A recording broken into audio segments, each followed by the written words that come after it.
Hi all. So, I think I found a rare moment of good internet over here, so that's good. Welcome to an ambient stream. I got my XP working with Turbo V Core.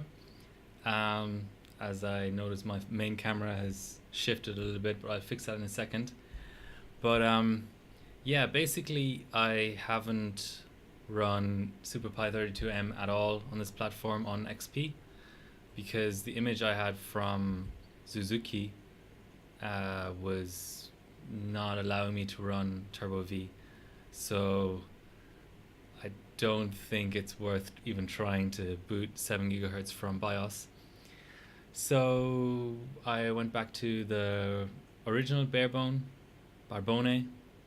Windows XP, which was originally built for Z270 Asus, but according to Elmore's guide on the Rampage 6 Apex, it's all the same SATA controller and USB controller and all that kind of stuff. So it does work. Um, Weirdly, the guide recommends the bottom SATA controller, which is just 2 ports, rather than the integrated one, but I've actually found that it's the other way around. I get blue screens with the integrated ports, which is a 4 port Intel controller. So that's kind of weird. I can't really explain that, but I'm trying to remember when I figured that out what I was running. I think I was benching PyFast on the 7740X, and it benched fine and it scored fine efficiency wise. It was only on single stage, I think, but point being, it's working even though I'm not really following any guide. So what do I want to do today? Well, first of all, um, I'm going to apply some really basic stuff. I haven't benched SuperPi on Intel in a long time, basically. So I'm gonna go with the sort of local lock challenge, which is what a lot of people do, which is 5 gigahertz. I tried it earlier. The chip got a little bit toasty, but it can do 5 gigahertz even on the really crappy Hyper 212 Evo. So that's fine. I'll run that just kind of stock, and then I'll up the cache, see if that all works, and then slowly try and increase the RAM. And maybe if I'm getting adventurous, try and use this ERAM Waza setup that Barbone, I hope I'm pronouncing his name right. Maybe I should ping him to ask him how to pronounce his name. He can send me a sound clip. But anyway, point being, I'm gonna fiddle around with the Waza a little bit. So earlier, I got a 7-minute 5 gigahertz run, so that's amazing. That's I don't think anybody has ever been that slow. So I think that's an achievement in and of itself. Um, but now that was on single channel, and I was just checking the temps with real temp. I think at the very beginning I'm gonna actually just start a few runs to see how low I can go with VPcore on this cooling setup. I think that's useful. I don't want to kill my chip just by putting in too much VCore for a longer session like this. But I have to say I'm really impressed with my 4G at the moment. Hopefully I'm not jinxing it. So how's everybody been? I decided to go with sitting on this standing desk setup I have. So as a consequence my camera is off, but I'll fix it. Don't worry. I asked around this week in Discord to see who sort of likes to run SuperPi and who doesn't. By the way, my capture card is on its way from Taiwan. Truthman from Overclocking TV is sending me that. I mentioned it on the last stream already. So the days of camera pointed at screen are hopefully over. Now I've heard from multiple people that 3D is tricky to get running on capture cards, 3D benching. So maybe I'll still have to go with this kind of setup for those occasions.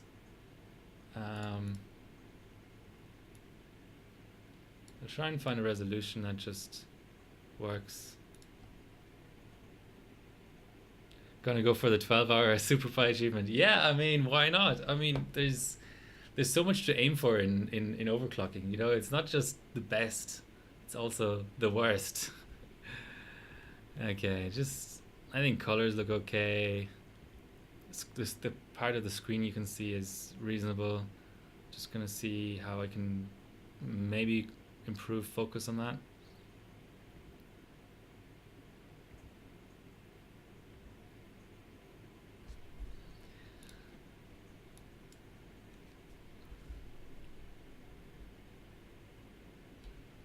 Yeah, I'll just make sure my windows are in the right part of the screen.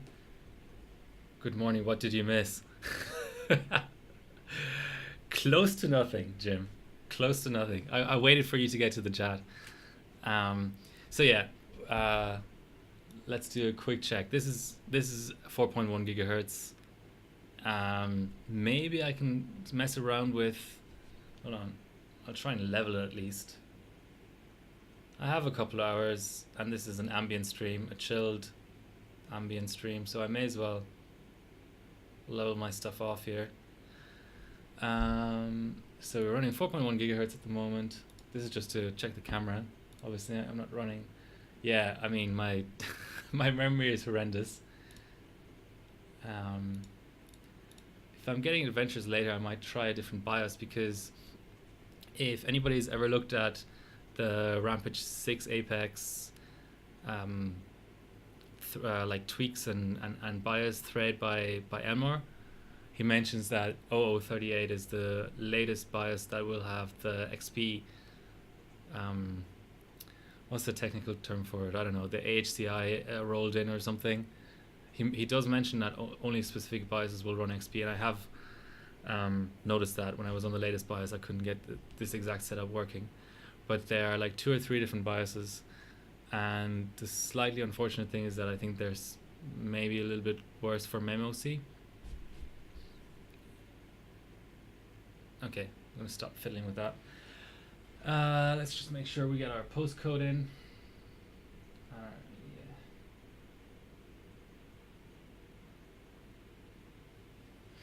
All right, so first thing to get right is check what we can do in terms of vCore. It's a good chip, so I'm gonna try 1.36. I have a working version of RealTemp here too, so that's useful. I'm going to go with Core 3. So you see, obviously this run is still going to be awful, but so it applies. It's always good. I'm going to leave RealTemp open. Yeah, maybe I should disable autofocus. That really isn't the best. Just constantly rejigging the focus. Alright, that was good on my screen. Probably as good as I've had it in a while. That weird banding though.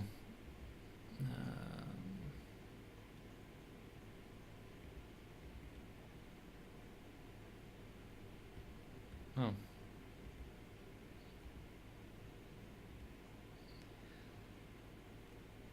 Auto flicker, let's try that. Okay, that did exactly nothing. I've got an auto flicker setting here, but it doesn't do very much. White balance, current intensity.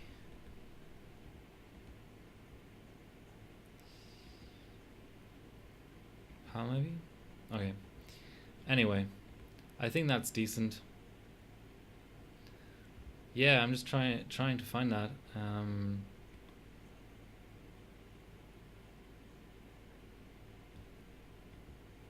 Custom FPS.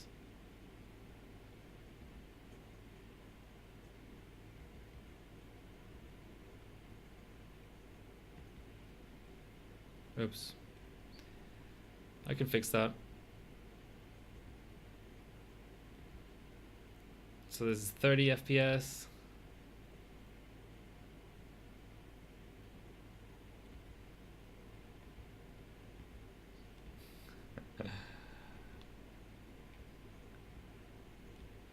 production value here is off the hook. Oh, I didn't know the monitor refresh rate had anything to do with it. That's interesting.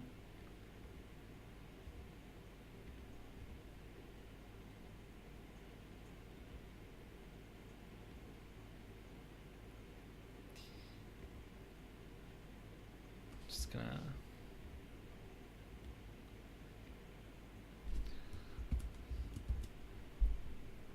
sometimes you think you have everything set up and then you have basically nothing set up. Threadripper 1700, that's a chip that doesn't exist. i5 7640X.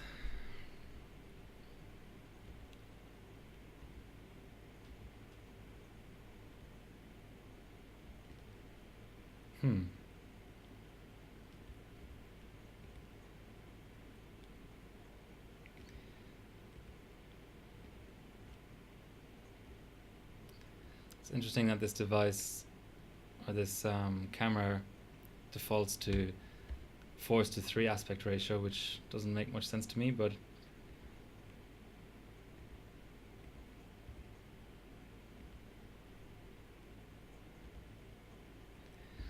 all right, that's all right. Just redoing the focus. This is SuperPi32M. I mean, fiddling around with cameras is probably as exciting as it's going to get. Let's face it. Let's not pretend otherwise. Okay, that looks alright to me. Let's just throw in a run.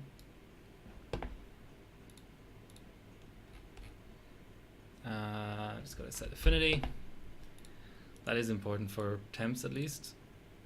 Screw real-time mode actually. It is interesting to be back in XP.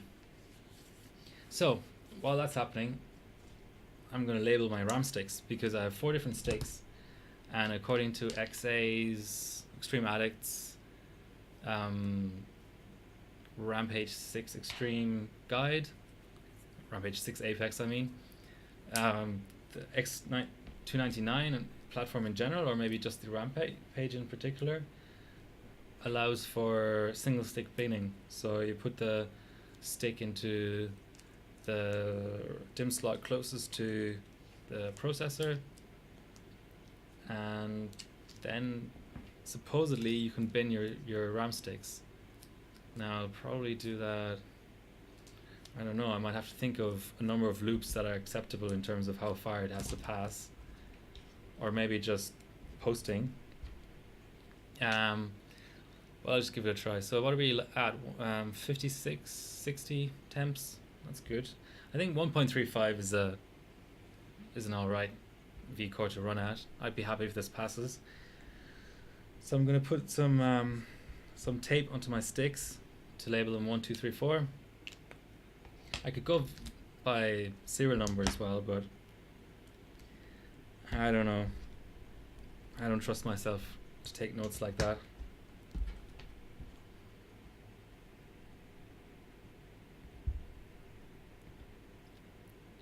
Change monitor refresh rate. I've pretty old TFTs. I'm not even sure if they can change refresh rate. And in XP itself, that's an interesting idea actually. Is there such a thing? Yeah, I don't have graphics drivers installed, so I don't think I can do that.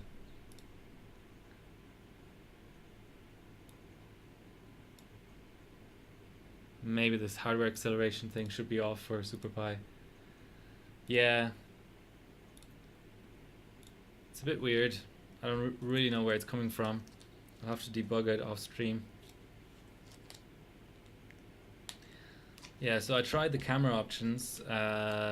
It didn't allow me to set a custom value, so it just allowed 60 FPS, which is nonsense because my stream runs at 30 flat, or the NTSC, which is 29.97 or something.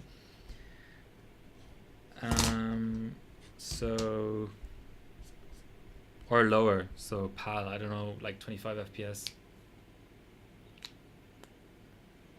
But you can see the loops. I think that's the most important part. Ooh, we're gonna be under 6 minutes maybe. Not bad. 63 or 66 on the cores now. So here's my second kit, labeled 1 and 2. Once the current kit comes out of the system, I'll label them 3 and 4. This kit I'm gonna just spray as well. I don't know if this is available abroad, but basically green can. What's the label? What's the brand is Service-All. That's what everybody in the XOC scene swears by in Australia. So I shouldn't really be spraying this close to my laptop. Anyway, you get the idea. You've got a set of contacts at the bottom of the DIMM, and you want to spray both sides with this contact cleaner stuff. I suppose it has some sort of alcohol in it or something. You just let it sit, and then it evaporates on its own. So obviously you don't want you to put your DIMMs into the system wet, but even like basically no matter how humid it is in your room, benching room, they will dry it by themselves. Loop 15 already. This is more intense than I thought. I'm happily benching today because when I'm on, it's winter at the moment in Australia, and when I'm benching LN2, this room is too small. I have to leave the door open. It's no joke. I don't know if anybody has told you before. Maybe you've watched an old Bill Soyd stream where he mentioned that. But the thing with LN2 is it evaporates into nitrogen gas. The atmosphere is already, whatever it is, 78% nitrogen or something, so our bodies don't have any way of directly detecting too much nitrogen in the atmosphere, or rather not enough oxygen. So we do for CO2. So I don't know, if you're in a fire or something, I suppose, when would that come up? If you were sort of locked in a garage with a car running or something, how does your body react to it again? I think you get sleepy. Don't quote me on that, but anyway, there's some sort of mechanism where you can sort of consciously figure out that you should maybe get some fresh air, basically. So that kind of means, I'm not saying that you should run dice with everything, all the windows and doors closed, but at least you have a chance of getting out of there if the headache. There we go. Thanks, White Shark. Yeah, you have a way of getting out of there, a way of detecting and consciously thinking, okay, there's something wrong here. Let's go out into the fresh air or whatever. With liquid nitrogen, I mean, I reckon it's pretty hard to do. You need to have a pretty small room that's completely sort of almost airtight. And you have to bench for hours and hours and hours for this to become relevant. But the thing is, you would just at some point keel over and not wake up again. So, yeah, I shouldn't really be laughing at that. But you get the idea. I don't close my door ever.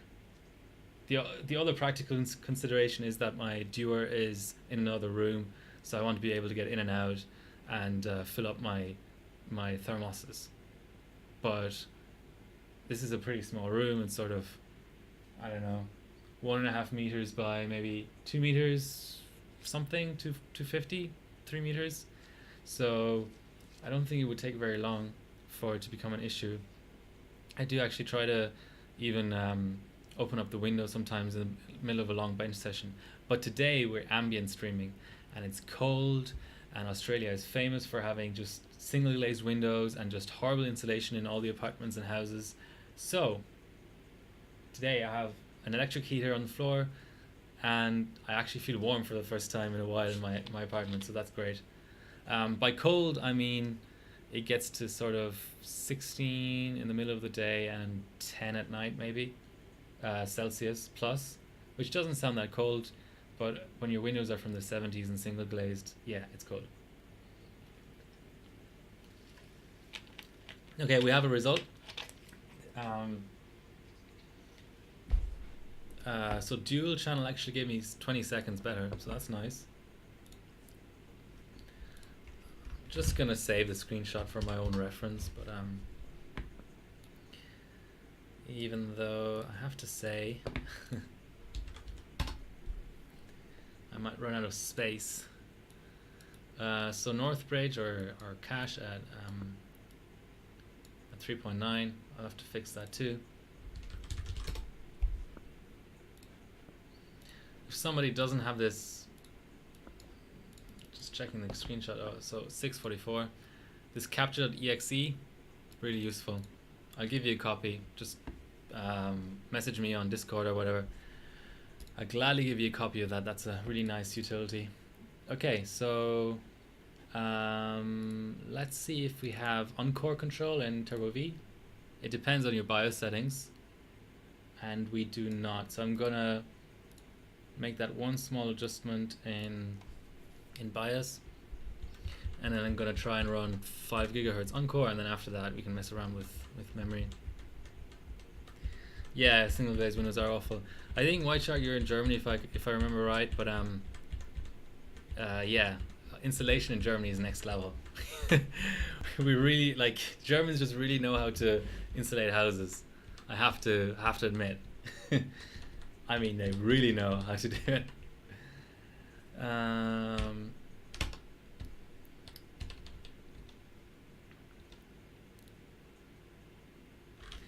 Just kind of actually dial in 1.35 in BIOS. My BCLK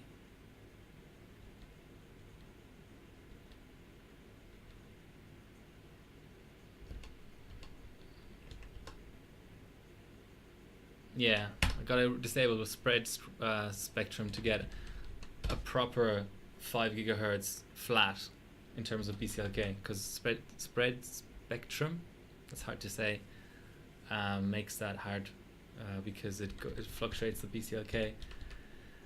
Yeah, let's go Discord for cache.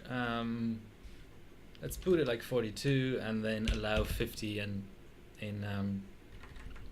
it's a little bit weird how they do this on Asus motherboards. It should just have one setting of what you want the cache to be, but it has min and max, which, if anybody knows what the sort of logic behind that is, yeah, tell me.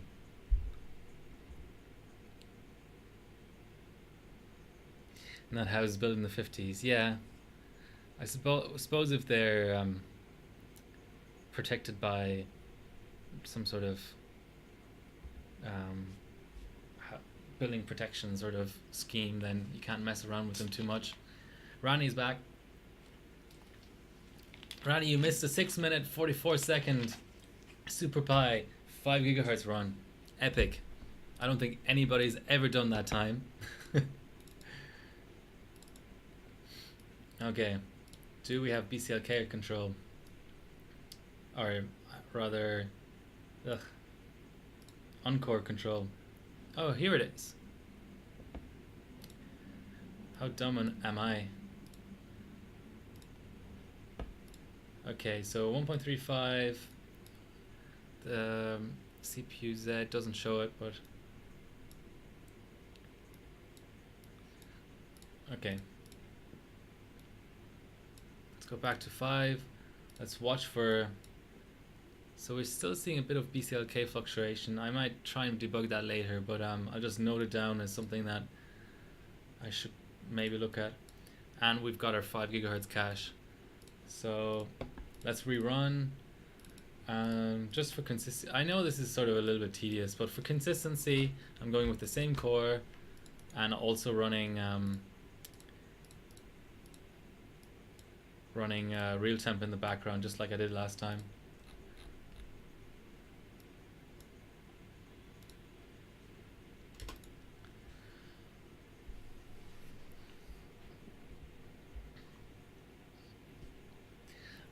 Rani, are you gonna run local lock challenge, or do you have LN2 left? Was it you or somebody else who ran out of thermal paste?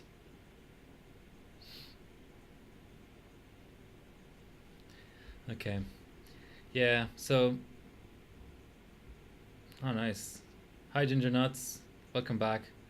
Wallhead79, welcome to the stream. Okay, are you going to be running low clock challenge on single stage or water? Because single stage, I mean, let's put it this way: you're going to beat me either way, but single stage also gives you the added benefit of having a cold IMC. No paste. You can do a lot with 10 liters. I had a stream yesterday where I ran quite a bit on the Ryzen 1700 with just 7 or 8 liters. Having some fun, yeah. I mean, the thing is, this chip did 7.17 gigahertz pi fast, and that was on server 2012 64-bit. So with an OS as stripped as this one is, I don't know, maybe it does 7.2 Super Pi 32M. I don't think my kits of RAM are amazing, but 7.2 gets you sort of, I don't know, top 10 Super Pi, maybe. My current best is, let's show you that actually. This is my current top Super Pi result. So it's at 6.6 gigahertz. So I should be able to top that by quite a few seconds. So 2-minute loop 7, not bad. Maybe we can break the 6 minutes soon.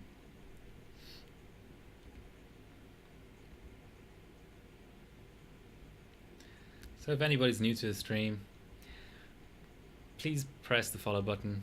It really helps. I'm so close actually. So Twitch affiliate requires 50 followers. I have 40 now, so 80% of the way there. Gonna get my sparkling water back in the mix here. I think this is eventually going to turn into a meme. I like to eat and drink on stream for some reason. Suppose it's a way to keep me motivated. Water 7700K. Okay, makes sense. What have you subbed on that chip? I haven't seen you use that in a long time. I don't even really know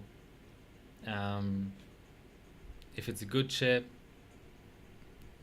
What board are you using? MOCF or I think your Apex 9 died, didn't it? So you only have the MOCF. Daryl CPU. Daryl has good CPUs, so yeah, that's probably a pretty good chip then. He sells his bad CPU straight away, as we found out about after Country Cup 2017.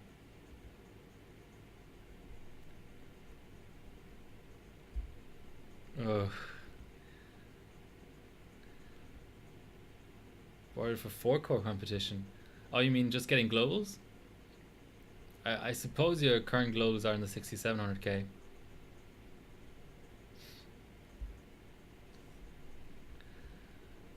Not too far away now from finishing this run.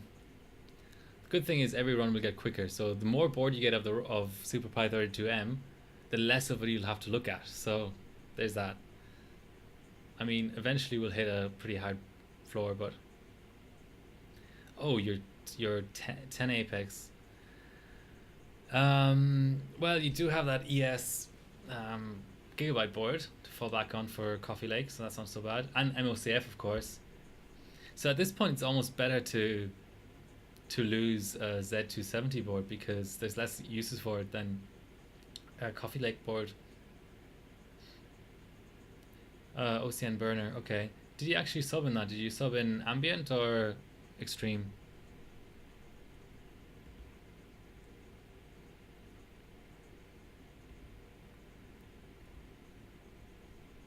Okay.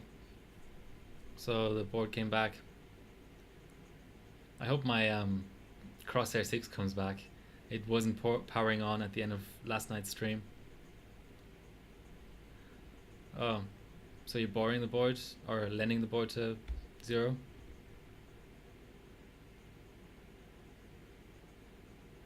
A very good 260. I have three 260s if you ever feel like benching one again. I got 3 different ones and I never subbed the competition because I was moving at the time. So that was a little bit of a waste. Okay, so 644 was the last run. All we've done is just up the cash.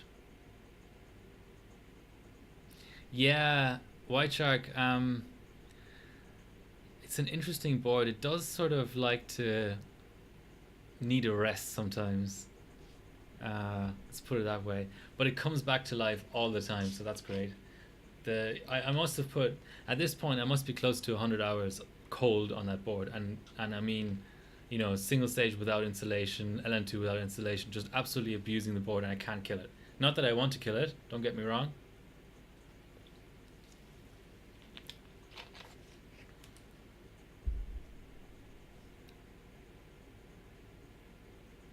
Good shader. Is that the secret to 200 series? I have no idea. So you clock shader independently of memory and core on that architecture? Yeah, my board, it's dropped memory channels. It's thrown, what was I think the 66 code, boot code. It's never gonna die.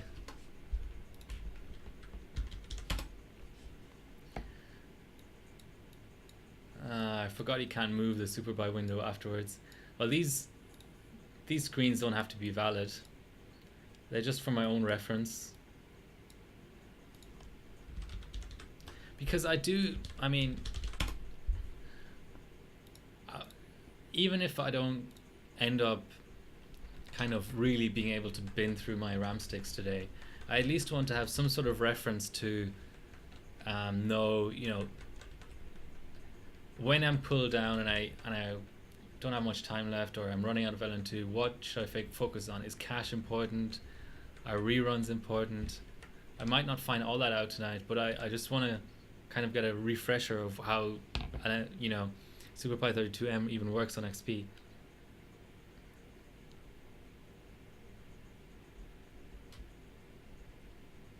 Okay, GPU Pi uses shader, that's interesting. Okay, what's the next thing we're going to do? We're going to, it's 1.65 GRAM voltage at the moment. What I'm going to do is I'm going to leave the RAM at 2400, and all I'm going to do is just tighten the RAM and see if, I'm just curious.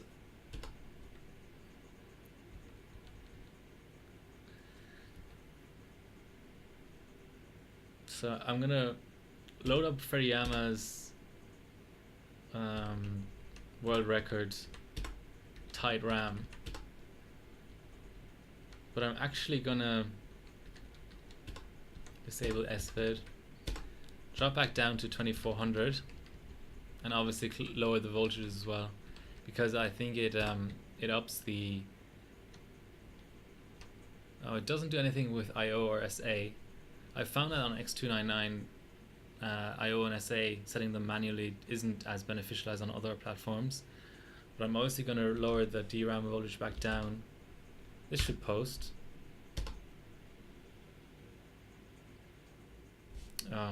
It sets 2 volts boot voltage. I forgot about that. There's a separate section for that. Test the Waza. Would you mind sending me the Waza again, just on WhatsApp or whatever? I don't want to search back through my history. 52. Let's retry through that. Interesting that the sticks wouldn't do those tight timings on such a low memory clock.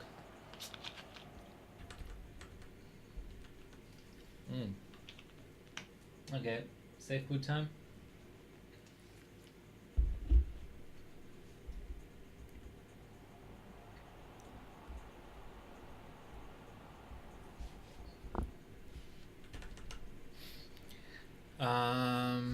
I'm going to put the middle timings at 12 because I know the Flare X's are really finicky about middle timings. I'm also going to double check all the voltages, maybe bump up the voltage to 1.75 or something like that. I'm pretty sure these sticks are a little bit degraded in terms of the voltage they need. They always need high voltage now, which is fine. As long as they don't die, I don't mind running them high. Okay.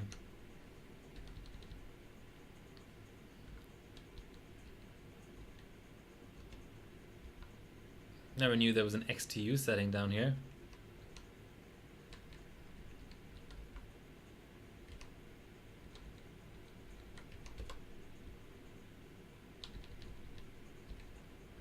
Okay, I'm gonna auto the DRAM termination voltage.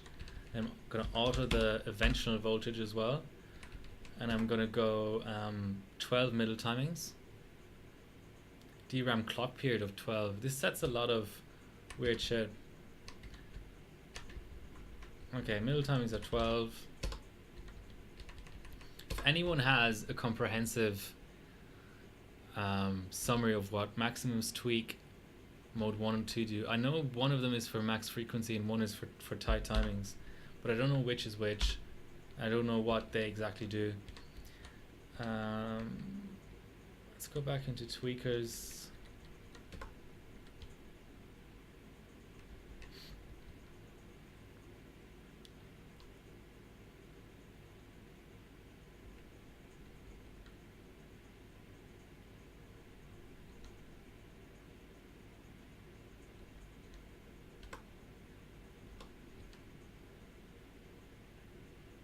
Okay, let's not mess with BCLK for the moment. Let's go 1.75. This surely should post. I think I've run these sticks CL10 this low, so must have been just the termination voltage that was a bit screwed.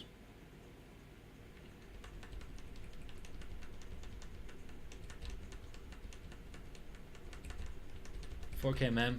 Good luck. Have fun, Randy.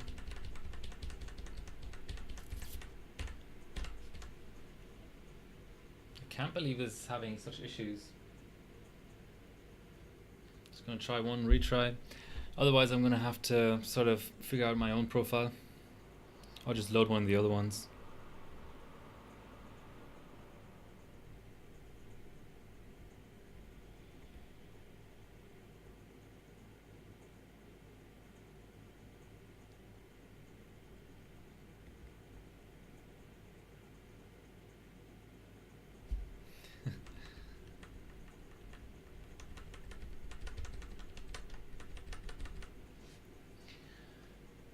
No go. Yeah, it's just there must be something, one of the tertiaries or something that are really bad for these sticks.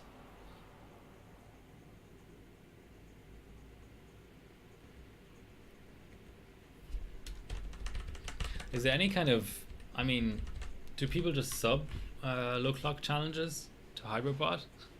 I mean, is there a big form thread going on OCN or something where you can add that? Because I think the form threads on HardwareBot that Massman used to maintain are kind of screwed.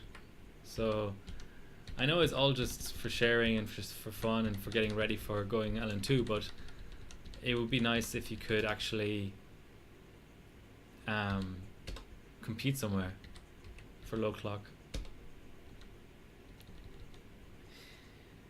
So I tried Furiyama SuperPi32M WR.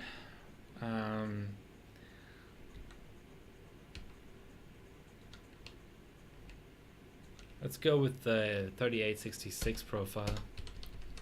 That's surely a little bit looser. I've run that on these sticks before actually.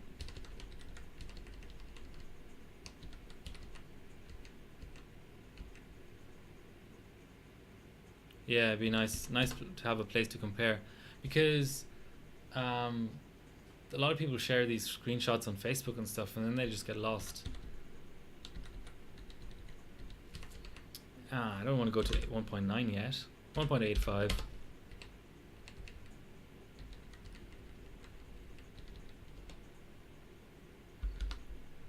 Just making sure no initial RAM voltage or anything gets set. So here we see it's Oh, it's going tighter on some timings actually. I'm going up in DRAM voltage though, so that must be a good thing. More volts.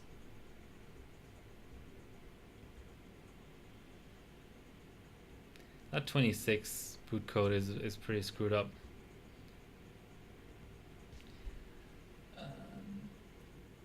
Maybe I changed something else that is giving me these issues. Must be the first person in history spending this much time trying to tighten RAM at 2400 on something that's not Ryzen or DDR3.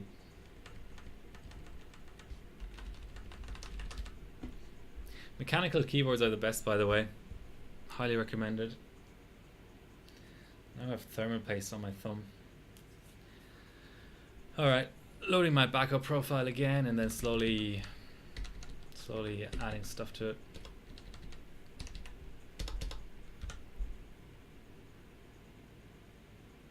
Ah, I disabled SVID. Okay. What switches? That's a good question. This is Magis Touch.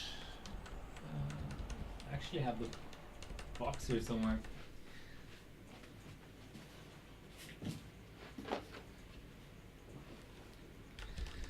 It's a Philco Magis Touch to 10 keyless. It's nice. It doesn't have a numpad, which I suppose for overclocking you do kind of need sometimes. But yeah, I like it. I think they're middle of the road switches. Are brown switches, I think. Cherry browns.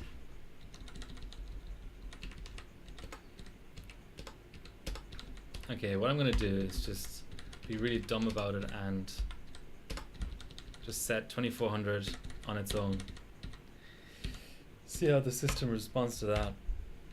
This is good. I'm learning things already.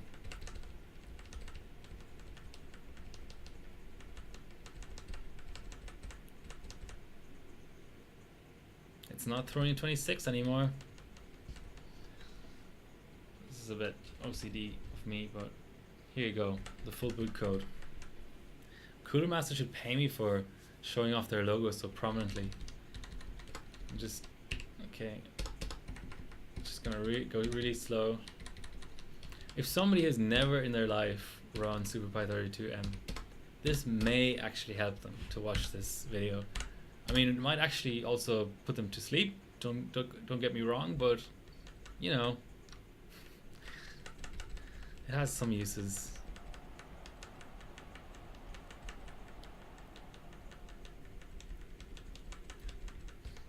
It's an interesting bench, that's for sure. As I'm dropping some frames. Ah, but we're good again. Okay, disable SVID. We already did.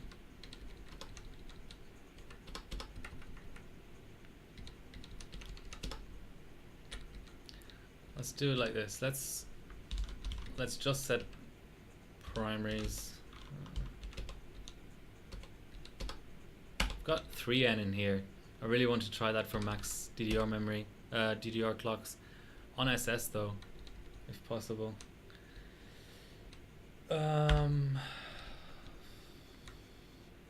Should be able to just set that outright.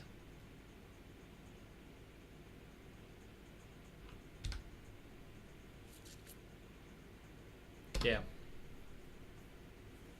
On Skylake, the funny thing is on Skylake X, the exact same motherboard will let you set the middle timing separately. So on quad channel, I don't really know where that comes from, to be honest, but on quad channel the exact same motherboard will have an extra line. Here the two, let me show you, the two middle timings are set via one menu entry.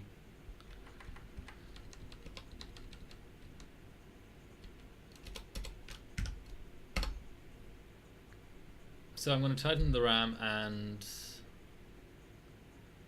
close real temp as well. Just going to slowly sort of make this into a real run rather than just a joke run. 10 out of 10 stream title. I'm guessing the stream title is off. I'm going to look at it in a minute. Hi Mick, thanks for joining.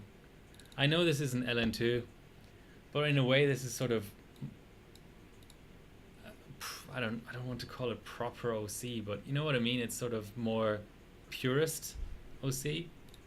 Just fiddling around with settings for hours on end while on ambient and nowhere close to a record or anything like that. So I've got our 12 timings. TRFC obviously we still need to do something with. I completely agree there with myself because nobody actually mentioned it. Core 3. So is it a little known fact?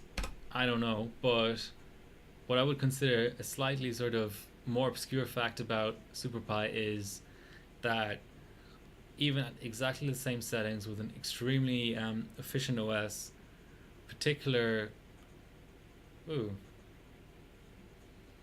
it's not a crash. Particular cores can be faster than other cores. Now, every core has the same makeup. Sort of, they've been copy pasted inside of the circuitry design program that Intel uses to make their cores. There's nothing physically different about the cores. Obviously, on a sort of nano level, they'll be different because, you know, different parts of the wafer are different purities and stuff. But in terms of just what's inside a core, they're all the same, yet they score differently in SuperPi. I suppose it's tiny little impurities in the core that cause that. I don't know if anybody has any theories, but that's a fact. Later on I'm going to do some core binning. Over the course of the 32M run, it should actually show up. I might have to rerun every core 3 times, and you might hate me for it.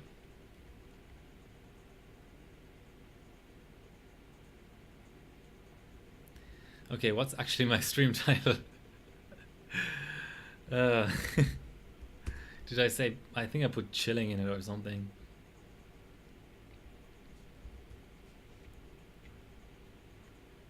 Oh, Ryzen. Oh, okay. So I think my announcements were correct. So my Discord announcement and Twitter announcement and Instagram announcement, but not my stream title. Hopefully this will be reflected in the VOD name.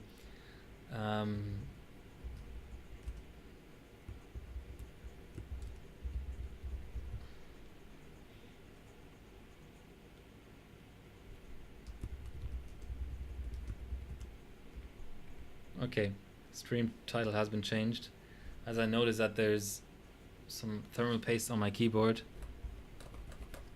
Great. Okay, we're on loop 9 already. This is how you pass your time, by changing stuff.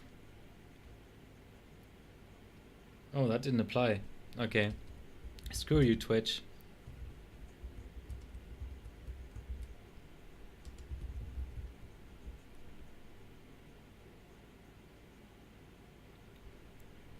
Maybe it needs a while to update. 5 minutes 56. I'm not too far away from that.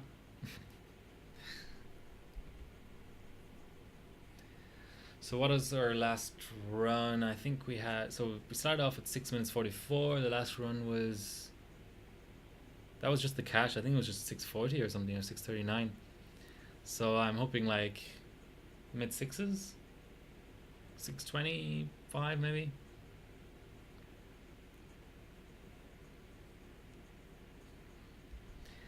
This internet stability is next level.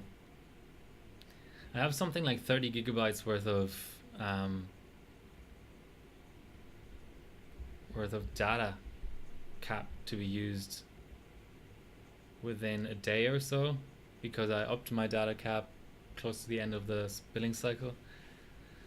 So yeah, however fast my 4G will go, that's how much that's the bit rate I'll set on my stream, because I gotta use it up for something. 5 minutes 56. Trying to remember what's slow clock challenge again. 5:52 is a good run, I think. Okay, so Ginger Nuts, the core time difference was due to instruction sets. Oh, are you saying certain cores are... I think I know what you're getting at there. So the sort of legacy instruction set part of the core is in the uncore, is that right? Or am I talking complete nonsense? Are the registers and stuff that are used by SuperPi, are they just available once on the entire chip? And the closer your core is to that, the faster it's going to run? Something like that? I don't know. I'm just trying to interpret what he said. So if this is complete BS, then please correct me. 53574. That's really solid. So yeah, it's not letting me change the stream title. I've pressed edit twice now. Oh. It may update.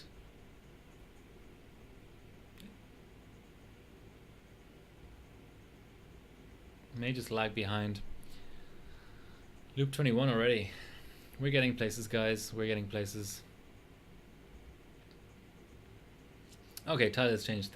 Thanks, White Shark. Do you ever run SuperPi32M? As I said, I got a very tepid response on Discord the other day when I asked about SuperPi.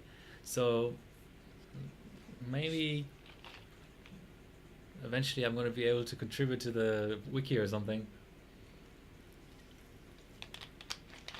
I don't know. It really seems like very few. I mean, I know Rave runs it. Rave has a pretty good result on Haswell E, I think, 5960X. But yeah, overall I think the team doesn't really emphasize SuperPi. So I've got a 630 flat basically. Test your stakes. It's certainly a good way to test your stakes.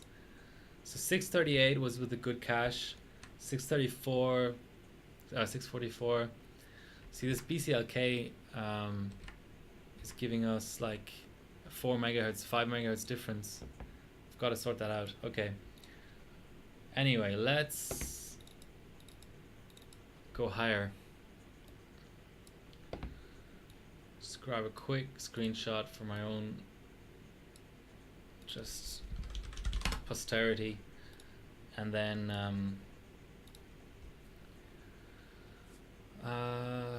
let's go 2666, 2800 maybe.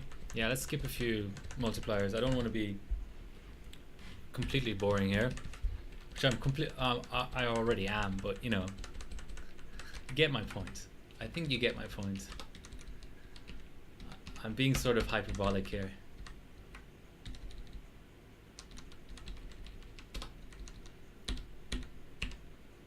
There's a lot of multipliers in there. Okay, let's go 2800 though. Those mults are not really relevant to benching, let's put it mildly. Everybody is at 4000 above. But isn't Waza harder on to get right on Windows 7? That's what I've heard.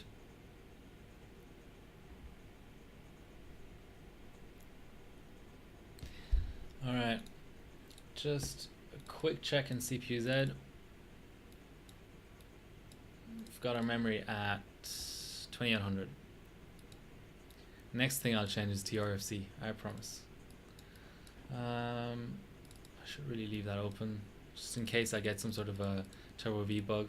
But I have to say, this is the one included in Elmore's XOC pack, so it's a little bit older. It's 1.01.240, I think. Don't quote me on that. and I'm happy with it. It runs really well on XP.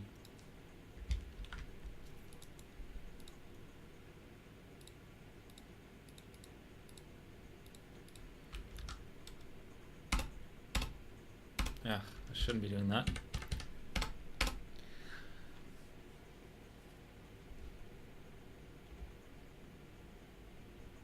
Yeah, Win 7, you can definitely was on Win 7. If you look at like Arsanino, who else was there? Maybe, was it Ralph? No.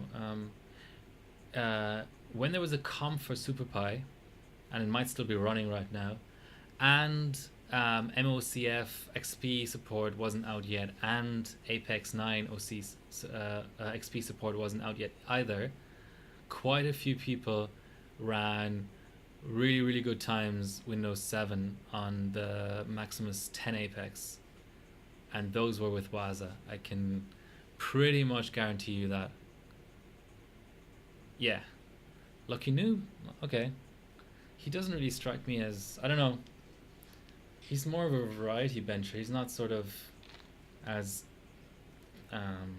locked in on Intel as the others are. But yeah, Dan Cobb's very best was, he had the world record before Computex.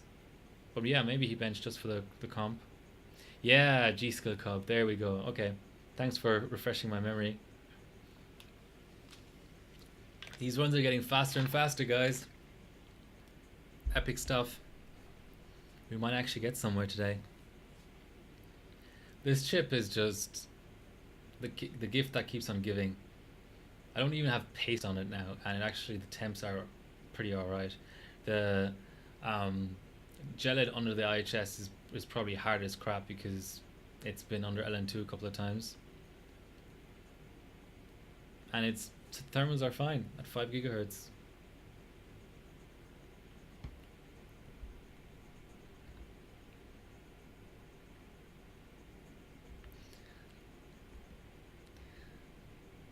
Ginger Nuts promptly goes silent after dropping the knowledge bomb about core speed differences. I'm sure he'll come back. I have faith.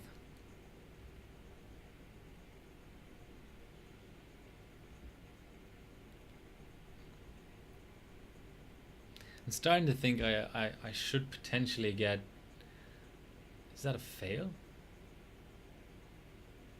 I should run a timer too. Oh, here's the loop 10. So you were talking about getting ice cream. It's winter. Why are you getting ice cream? Come on. Sweet tooth. All right. Ginger Nuts. You were talking about core speed differences in SuperPie being related to the instruction set. What do you mean by that? I'm a bit too stupid to know what you mean by that. My theory was that the is the x87 instruction set that SuperPie uses, the registers or whatever are associated with that might only exist once per chip, but that was a wild guess, a very wild guess. Maybe I should just Google it. Take you off the hook.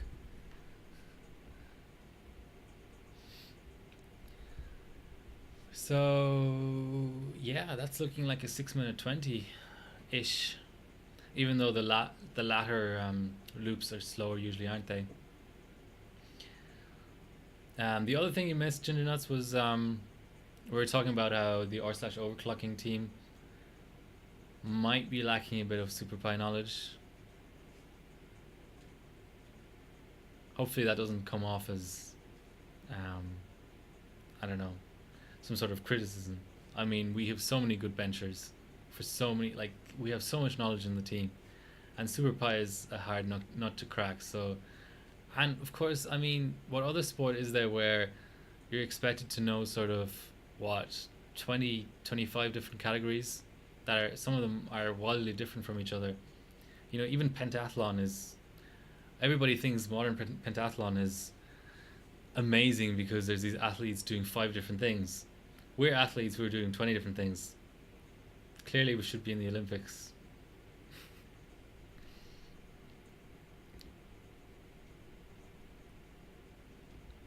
I can't wait to run to like maybe spin up XP on Haswell as well and get cracking on that.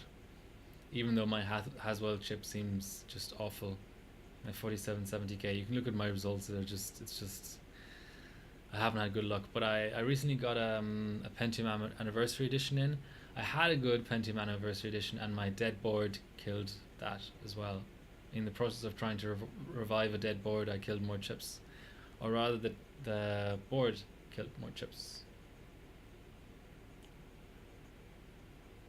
Thought the cores received different instructions.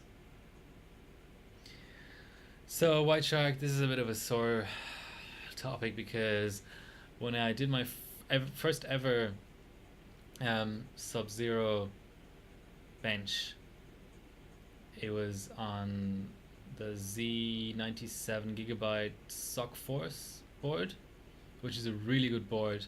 I got it from somebody who didn't know what they had, so I got it for a really good price, and I diced it uninsulated, and it stopped working pretty soon, of course, which is fine. The board was still fine. I dried it out, it was still fine. But then my response to that was, well, let's insulate the board and then run it again, because in that brief amount of time I got 5.8 gigahertz on the Pentium Anniversary Edition frequency validation on dice, which is pretty good. That could have been a good chip on LN2. But of course, the way I insulated it was by vazzing it up. I thought I was following guides and stuff. I don't think I did anything terribly wrong. But the act of vazzing up the board killed it. And I tried a few things with it. I got lights to go on and fans to spin, and it wasn't a completely dead board, but my mistake was I kept on thinking, okay, maybe I have a dead chip, and I cycled 2 or 3 chips through it. And only recently did I get a Gene 7, so a good, like a working 1155 board again at a reasonable price. And I threw my chips in there, and I thought the board was dead because every chip I tried was giving me 0-0. And then the one chip I hadn't put into the Giga board worked, and then I realized I killed a 4670K a Pentium Anniversary Edition. I think maybe another low bin chip, just by trying to revive a dead board. Now the Pentium Anniversary Edition, it just hurts because it was possibly a pretty good bin. Those things are $50 Australian, so I'm fine with that. But the fact that it's really sort of like my mental attitude to extreme overclocking has been permanently damaged by that experience, because after that I thought, well, running a board uninsulated kills it, or ends your session because you get too much condensation, and trying to insulate it kills the board. So what am I supposed to be doing here? Like those are the two options. So I've never vazzed up a motherboard again since then. But it also means I run all my boards uninsulated now with socket heater, and just but when I say uninsulated, I mean I don't apply anything to the PCB. That's what I mean. I put either tape around the socket, or blue tack, or maybe a combination of both, and I run my fans in a sort of intelligent way, and I run what else do? I put tons of shock towel in all the critical places, and when my board is showing signs of condensation, I just tear down. But yeah, I wish I was still, I kill stuff not all the time, but I don't really mind killing stuff as such, but that's when I'm pushing it, when I put more volts through it or whatever. It really just rubbed me the wrong way when I was prepping a board for a session, and that killed it. That just seems just so backwards. I'm gonna go 3066. So yeah, that's a board that's not easy to replace. There might be single digits of those in Australia, or maybe like a couple of dozen. So that really sucks, and the prices go up all the time. But the Gene is great. I've heard from 55.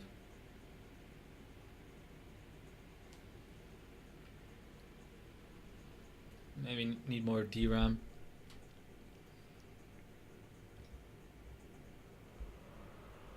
Yeah, didn't Ginger Nuts, didn't you kill one of those Z97 boards at Country Cup? I thought something died. Or was it, I think your 7600K died, but didn't the board die as well? Of yours? Anyway, with socket heaters, there's less of a reason to insulate your board. Alright, 3066. Maybe the odd ratio is screwing around with it. Let's go 3000. Let's also up the DRAM voltage a bit. This is odd. What's wrong with my sticks? You want to sell me one of those boards? Well, actually, now I have the Gene. The Gene is good. I like the Gene. So what I was saying earlier was 55 again. What is going on?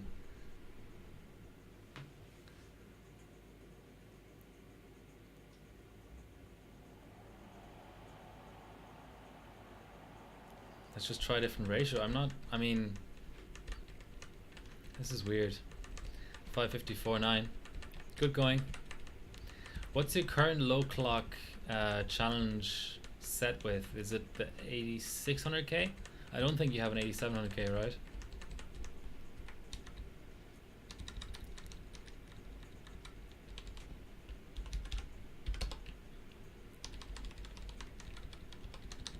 Surely I can run 3200.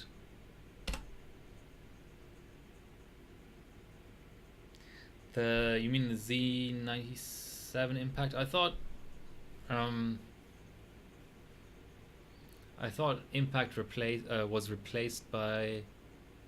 Hold on, yeah, Genes have kind of existed all the way throughout, and then Impact came in later, because Gene is ATX and Impact is ITX. Maybe that ratio is just wonky. I mean I increased the VGDR, but anyway, moving swiftly onwards. I don't want to. The behavior of this board at DRAM ratios I'll never use is not really that relevant here, so let's just keep going. So 3200 at C12. You have an 8600K.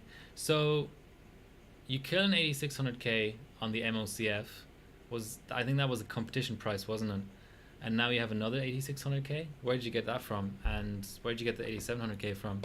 I'm just curious. Don't have to tell me if you don't want to. So here we go, 3200. Oh, I forgot to set my Encore the other time, didn't I? Or it would set it anyway because it's pre-selected here. So that's the other weird thing about cache. If you set, at least in this combination of OS, BIOS, and Turbo V, so you set max cache to a certain value, that's what's going to be pre-dialed into your Turbo V. But then what's actually going to be set at boot is the min cache you set in BIOS. Oh, that's right. You won the PAX comp last year and you got an 8700K. That's when they were really new, actually. That was a pretty sweet price to get. Yeah, okay, so you killed it at 8600 and you made it. Fair enough. I am seeing some dropped frames, so I'm just gonna screw around with the video bitrate a tiny bit. Okay, so back up to 5 gigahertz. And we have our 5 gigahertz cache. Back onto core number 3. So what's our target? We have a 625 run.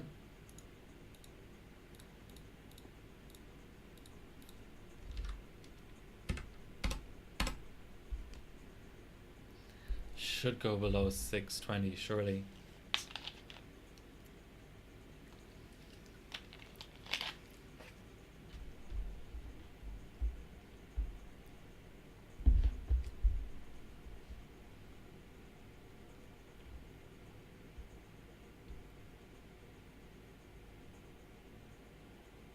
So which impact did you use, Ginger Nuts?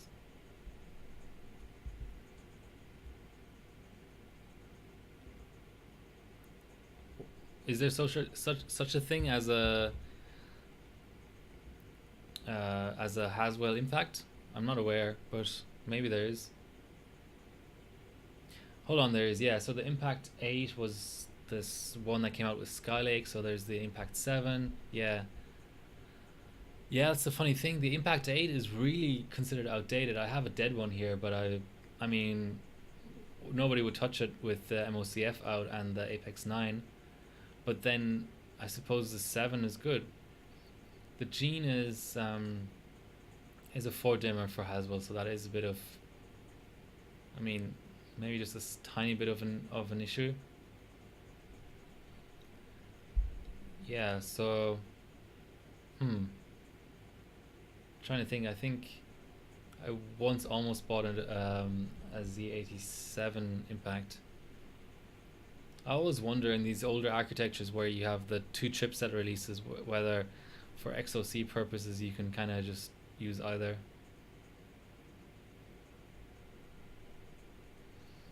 So what I'm sort of keeping an eye on is OBS is what I use for streaming on the Impact. No condensation for 4 hours. Yeah, the socket heater is a godsend. The thing is, so what I haven't really debugged much, but at higher encoding settings for some, I have a Kaby Lake based laptop that I do my streaming on, so it's only a 2-core 4-thread. So yeah, there's sort of like the possibility of sometimes the stream dropping frames just because my computer is kind of overloaded. But I don't want to drop encoding settings because I think that's silly. On bad internet, you don't want to be sort of limiting your quality at the encoding end when you're already struggling to get enough kilobits per second through.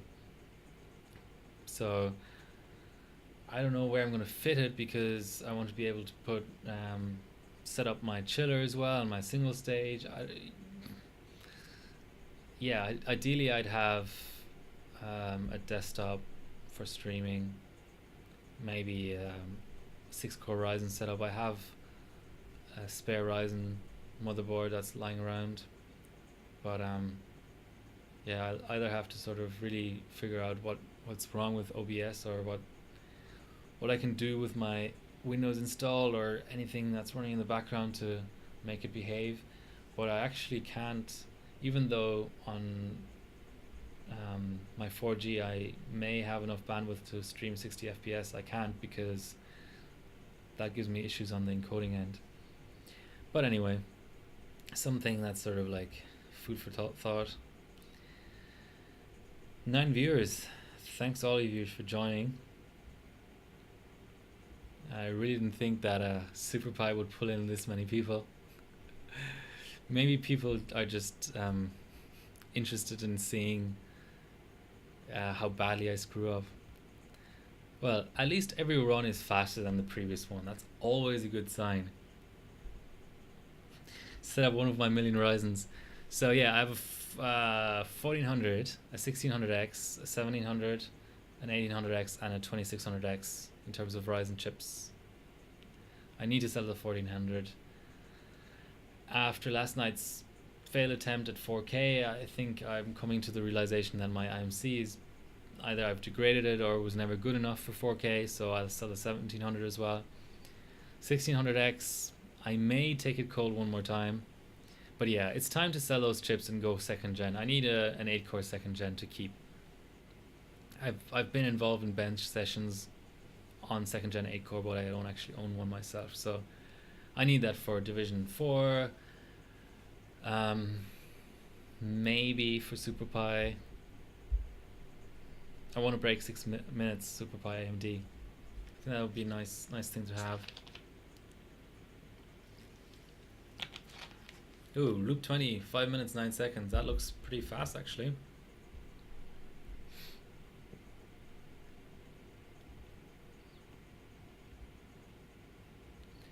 So I was saying at the end of last night's stream that even though I'm going to see Book of Mormon this Friday night, so I can't promise a stream, but sort of medium to long term, I hope to make Fridays my my streaming nights. Same sort of timing as today, I suppose. Hopefully that's okay for some people. Will be for students and things, but obviously some people in Europe will be working. I like to get a timing that also involves the US guys, which doesn't happen much, but it's tricky with the East Coast, West Coast thing to find. I suppose I could stream for long enough to sort of include everybody, but yeah, I like to get a Yos on the stream for a bit of trolling. It's always nice. 620. So that's a 5-second improvement.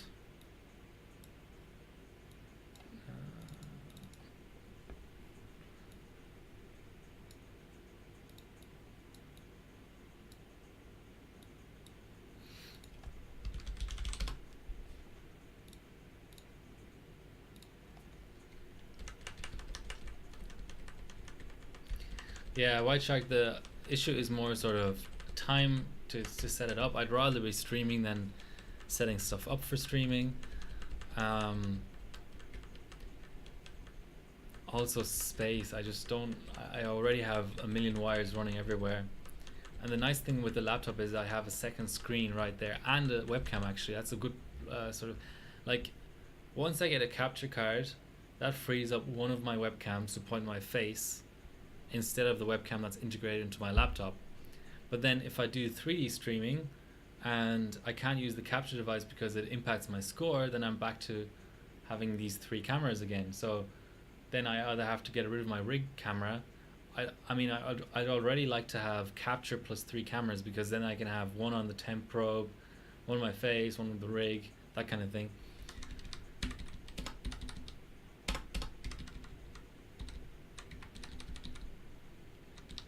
So what are we at? We're at 1.85 DRAM. Let's go 3600 RAM. We should be able to do that.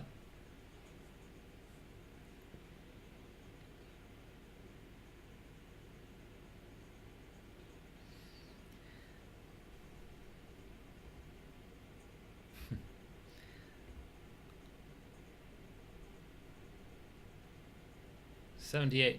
That's usually a RAM related. I can usually retry through that. I'm very surprised at how finicky the IMC and RAM are being. Maybe I should start raising VCCIO and SA volts. 4F, hanging on at 4F is usually a good sign. That means that it's going to post. It's probably going to prove me wrong now. Oh, there we go. I'm so glad we have reshare buttons. I was briefly doing a little bit of Celeron G470 single core benching earlier on a slightly sort of budget board. It wasn't pretty. No retry button, no post display, except just a few LEDs. It was pretty horrible. That's why Socket 775 and those older setups. It's trained TRFC higher. I'll need to lock in that timing. Yeah, those older platforms sort of intimidate me in a way, because I'm not going to be doing motherboard hard mods anytime soon. and so if a platform needs that, then that's the end of that. And then there are other things like minor voltages just to get BCLK high. That's also sort of intimidating to me, to be honest. But luckily I have all the recent platforms, so it'll be a long time before I run out of things to do there, especially if you count 3D as well.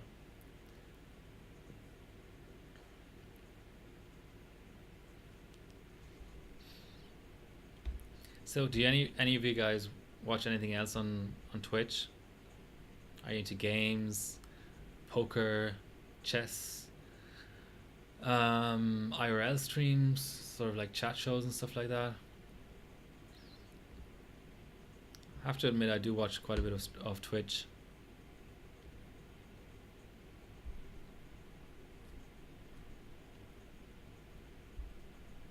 Diablo 3, Warcraft 3. The occasional bit of, I don't know, like CSGO or something, even though I'm not a big fan, but if there's a big event going on, I try to sort of follow it. I am into sports, so I can sort of, I don't know, I can sort of follow an event casually, pretty much any kind of sports. Speedruns of GTA games. Nice. So what's the prevailing sort of category? I like speedruns as well. I like GoldenEye. What else is there? In the past I watched what is it called? Can't remember. There was a third-person shooter that had good speedruns. But yeah, I like Our White Goose for GoldenEye speedrunning videos and streams. Mario can be fun, but GTA, I didn't know they speedrun GTA. So do they speedrun any percent or all percent, single segment, or single or like just particular missions, or is it just anything? As I'm dropping frames again.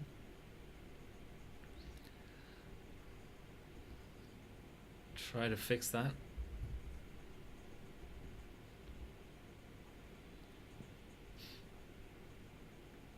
I look into that, Rave. I had no idea GTA is speedrun like that. I'm a big GTA fan. I played GTA 1 as a kid. Wow, as I'm really dropping a lot of frames.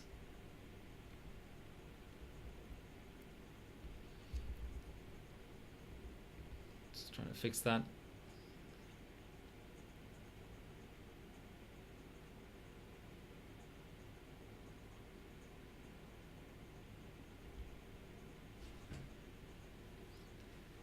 Okay.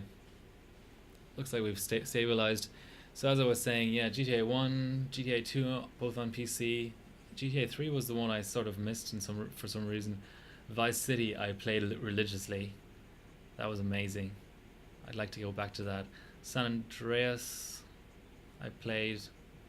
5 as well. I think 5 was the one where I had it on PlayStation 3 and I was sort of like on the last mission or something, and I was hoping to go 100% after the last mission, so I was just finishing the main plot just to get rid of it.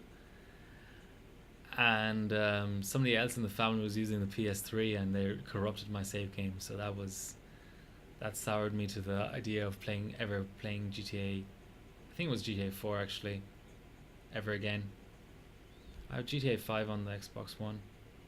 Wasn't as impressed by that, I have to say. They've sold out. They used to make such innovative games.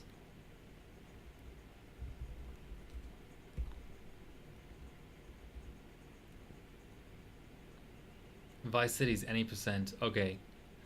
That's it. I'm noting down Vice City any percent. That sounds amazing.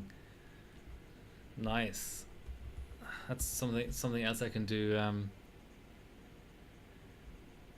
Oh, thanks, Jim. Yeah, so today in XOC history, the hashtag, just something I thought of, because I spent a lot of time browsing the results on HarborBot. I thought I may as well turn it into something halfway productive. So now I've set myself a challenge of 365 consecutive days of posting something that happened on HarborBot on that particular calendar day. Now, one of the limitations of Instagram, so this is on Instagram. So Instagram, I like Instagram.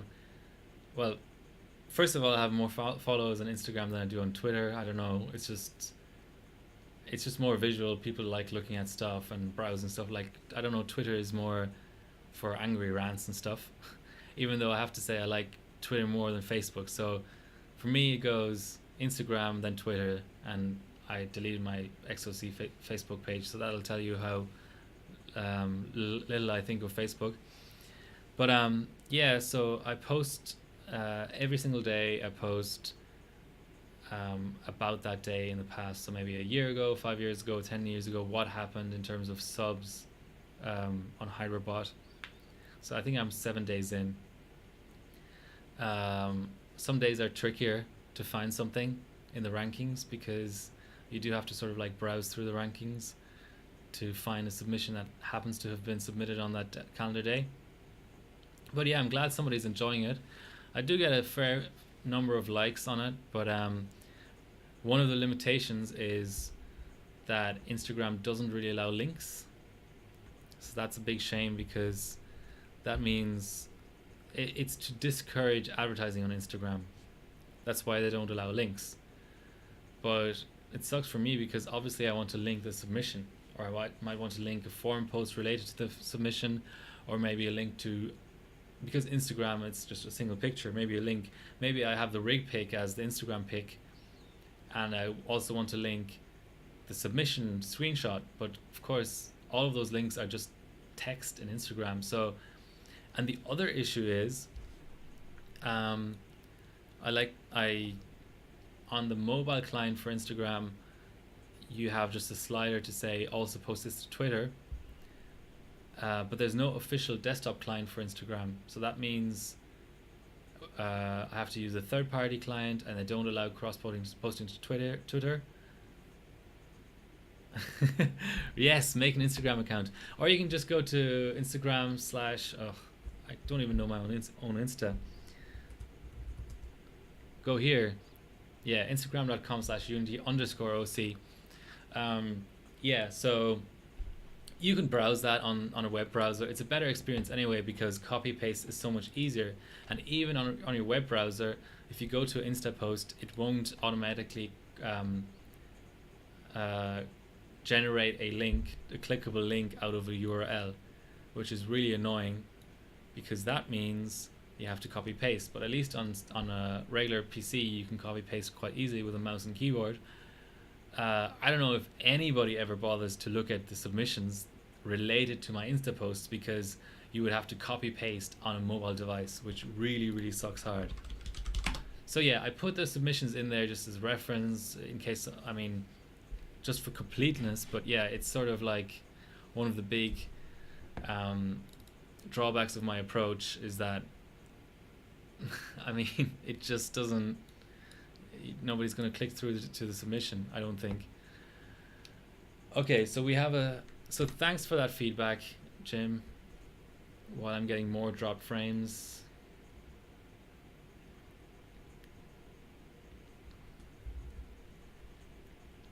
That's disappointing. I was praising my internet earlier. So I got an improvement of about 2 seconds with the RAM 400 megahertz faster.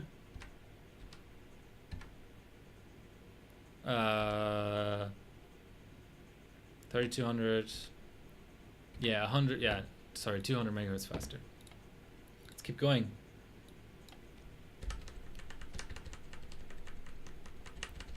Yeah, Rave, I don't know, I mean, Insta is, I don't know how to describe it. I was skeptical at first too. I won't say that I'm a convert, but it just sort of seems to reach people better than anywhere else. So if I'm trying to get my the word out for my stream, it's just Insta is quite good. I mean, I know there's Discord, but that's just r/overclocking people, whereas Insta, you add a hashtag and it just works. Is how I can describe it. I shouldn't really have to go to 1.9, but okay, 3866. Let's try this. Just gonna quickly look at my 4G modem to see why it's my internet's crap.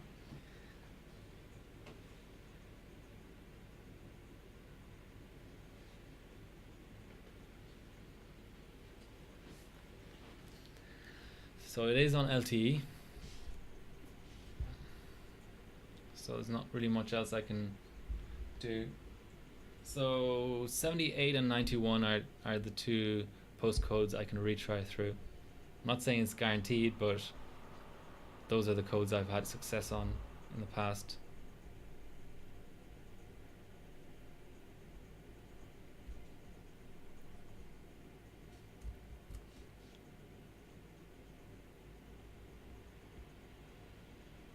$78 again. 91.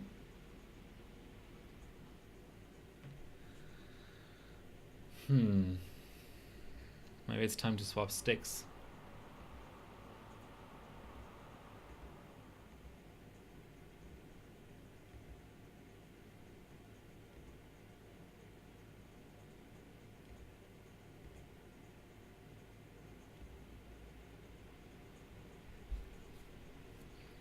So weird. Is that a post? Looks like a post.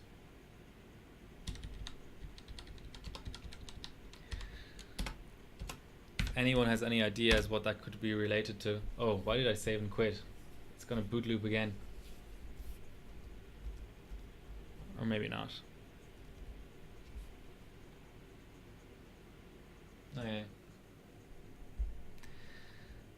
Yeah, I should have saved the profile and then I escaped out of it.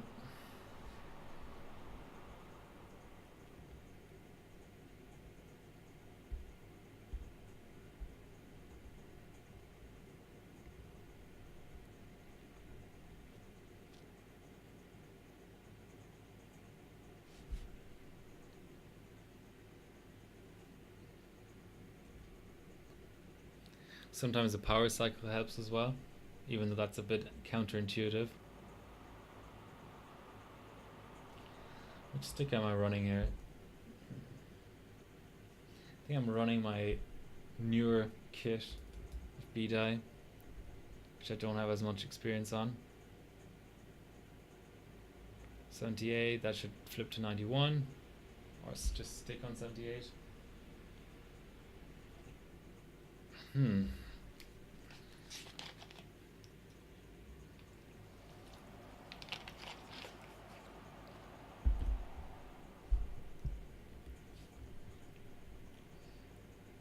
Yeah, Rave, I mean, just get an Insta account and don't post yourself. That's what a lot of people do. There's so many people that are sort of semi-famous and have Insta accounts that have lots of followers, but don't have a single post themselves. They just want to look at other people's posts. Okay, last retry. After that I'm power cycling.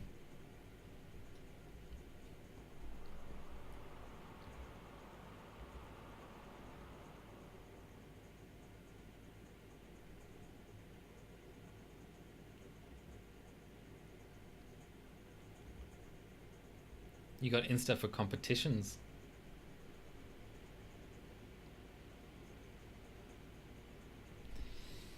Alright, time for a power cycle.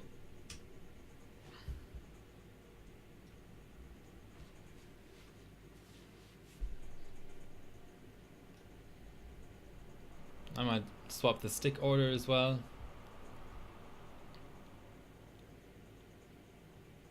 See, there we go. It's this must be the BIOS or something. I do remember this BIOS being worse, but this is the BIOS I have to use for XP. Maybe I should bug Elmore about that as well. He's already been really nice responding to my questions about the Zenith Extreme.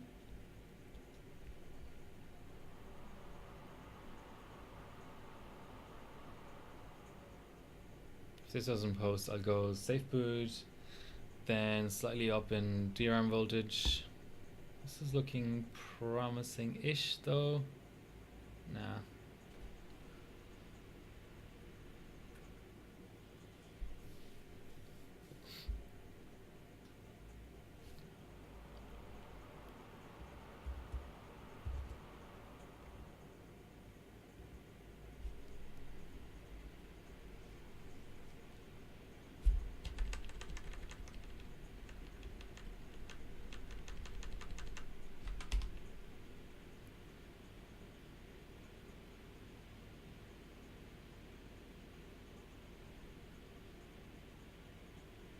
This BIOS takes longer to actually show you the BIOS screen as well than the latest and greatest. It's probably just wrong termination voltage, to be honest.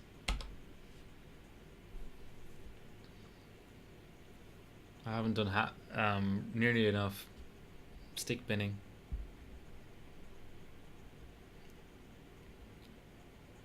Problem was my kits died before I could get familiar with them. Wow. Let's just retry through that.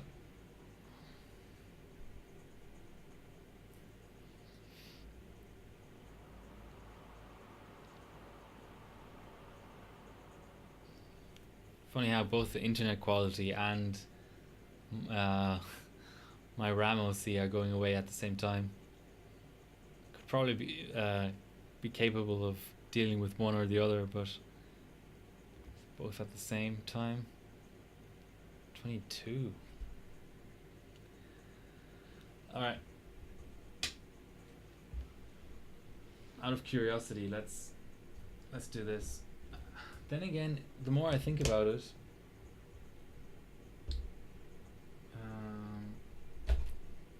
I'm gonna label them in order as well. Inside one first, and these sticks, gonna insert them in order.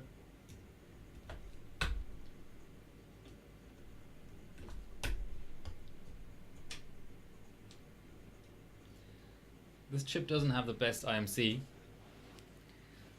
I'm on air here. Anytime I've run Easy 4000, it's been cold. So maybe it's just time to up the SoC voltage or something.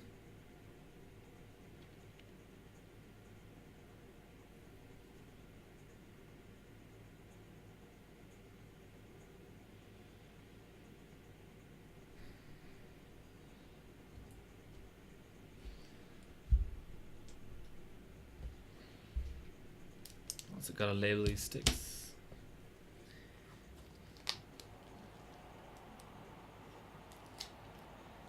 Yeah, this is my newer kit, so I don't have as much binning, or even less binning experience.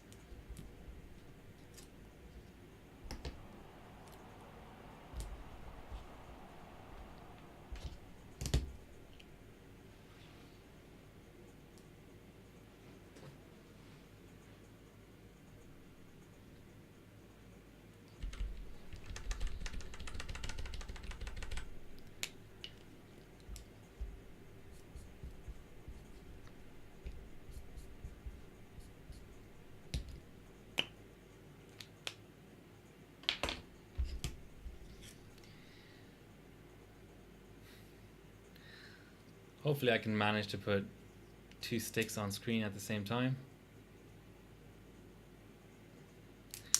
3 was the inside one. Alright, I'm okay, I suppose. Oh man, have I really degraded my sticks this much? Can't really RMA them again.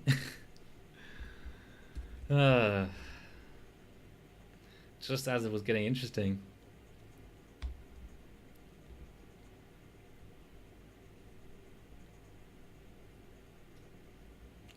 I cleaned out my RAM slots earlier.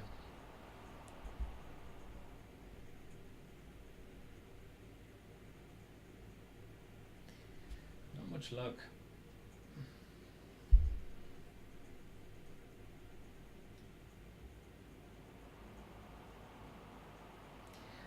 Wow, 0-0.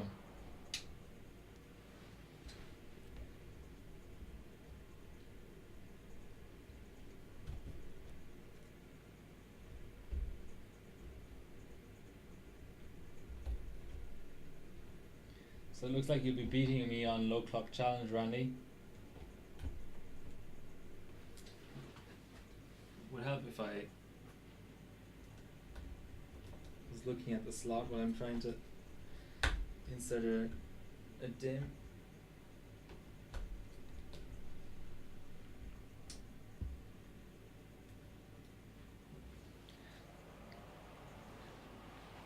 have to say I'm a bit ignorant about memok button versus safe boot button. What's really the difference there?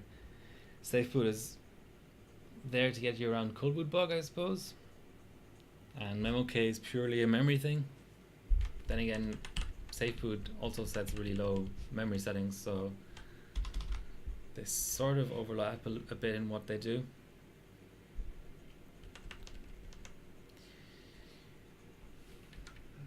Yeah, so we've got our two sticks recognized. Load our profile up. 3866.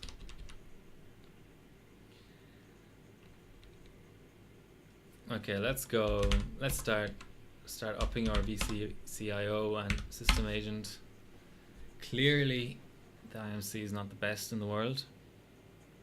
Or maybe this BIOS is just worse at auto SA and IO. Someone's pinging me.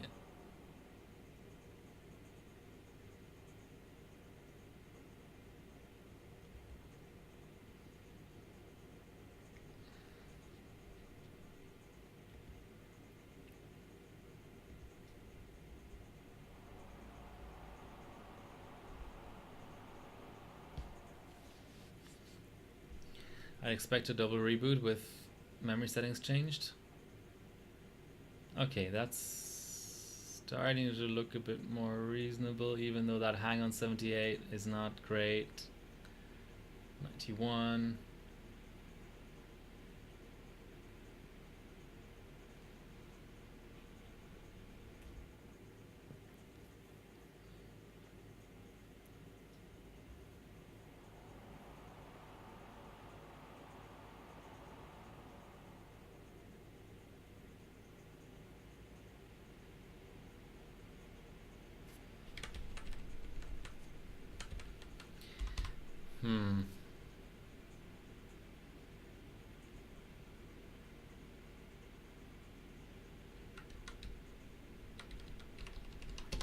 It could be the strap, actually. Let's go into the offensive here and go to a higher strap to try and get this to post.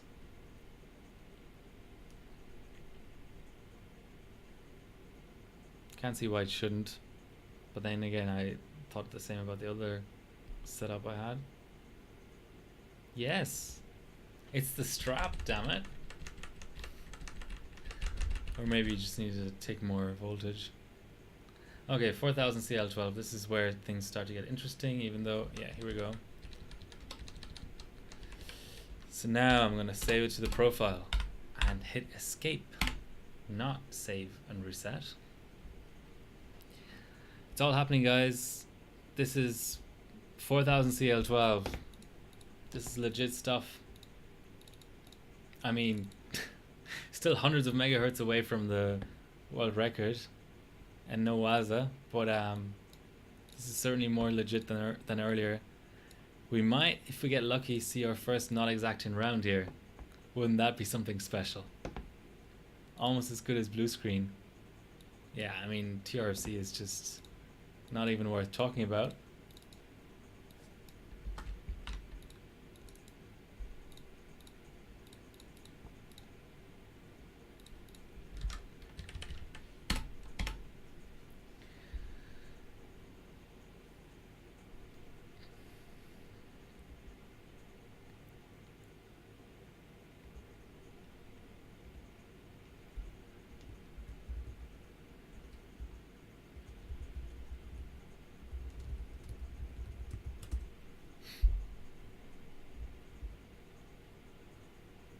$10 at blue screen of death. Okay, I'm gonna remember that. Come on, loop 2. Oh, here we go. Is this slower? It looks slow, but obviously I let it finish. So next country cup, you're gonna give me those $10, right?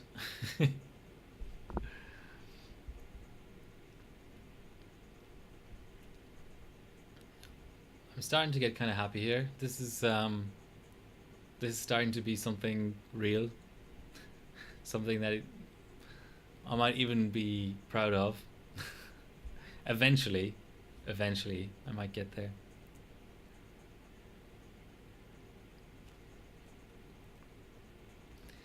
All these dropped frames making me angry.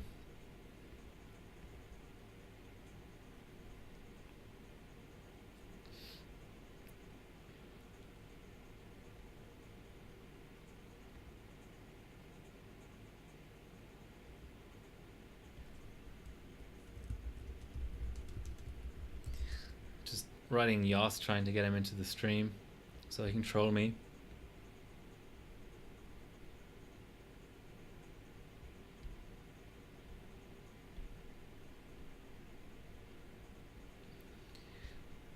Are we gonna see sub 6 minutes soon?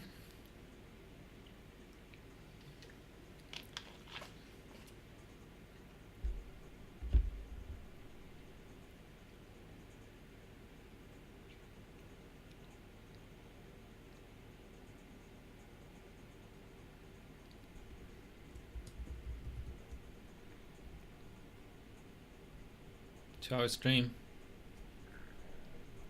It's alright. No sub 6 minutes this run. Well, yes, not exact in round. I love it. Can I screenshot that? Where's my, what's it called again? Capture.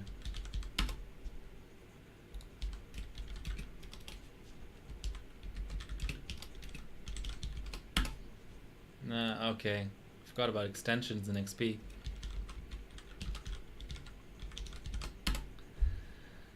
So that's a loop 9 fail. Do we have in-OS options that are worth considering? I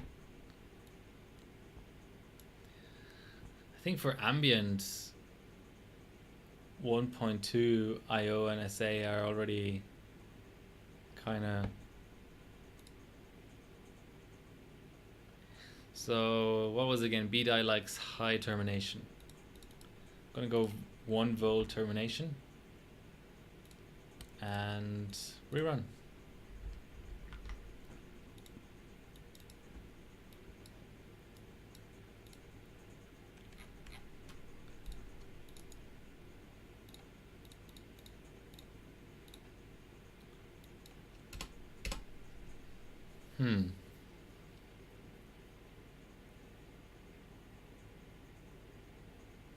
How am I gonna do a good job of binning SuperPi? Sticks for SuperPi though, single stick. Because single channel it's gonna take forever to complete, but you don't know whether the stick is good for it until the bench does complete. I can't really, I mean, I could try and bin on 8M or something. 1M really doesn't mean anything. Buy sticks from Bob and Zed. Well, yes. That's an option. Is that a loop 2 hang? Hangs are rare. Hangs are usually just temp related. They're not memory or OC related, core OC related. The problem, Ginger Nuts, is bin RAM kits are expensive. Maybe I should. I put so much money into boards and chips. Maybe I should stock the forums and actually get, I don't know, like a 4300 Geekbench 3 capable kit or something.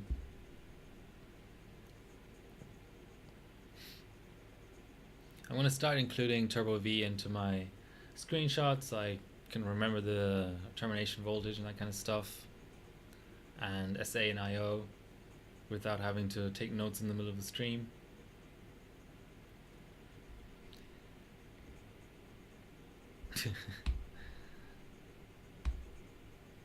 Okay, here we go. We're coming up to the moment of truth.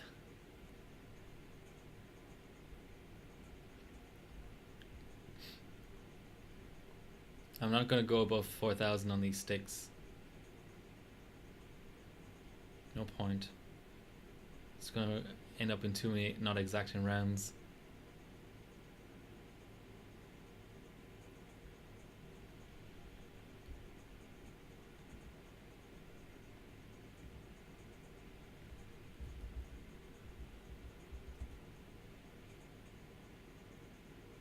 Well, 9 finished. Will 10 come? Here's 10. Okay. That tells us something about this combination of sticks. I think stuff like termination voltage, I don't think stick order is really all that relevant. Max clocks, timings. Yeah, that makes more sense.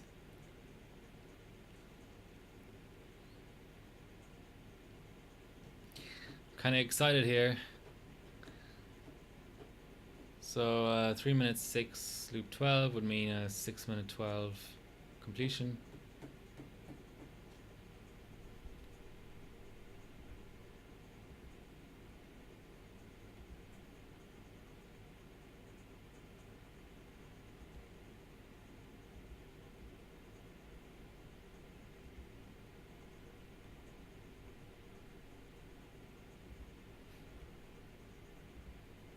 You calling it 6 minute 14? All right.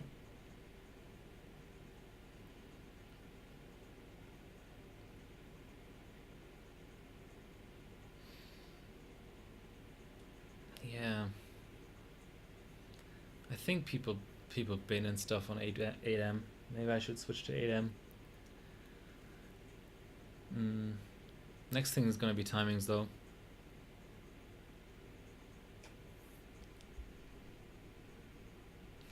$10 and a 6 minute 14. All right. I'm not taking you up on that one.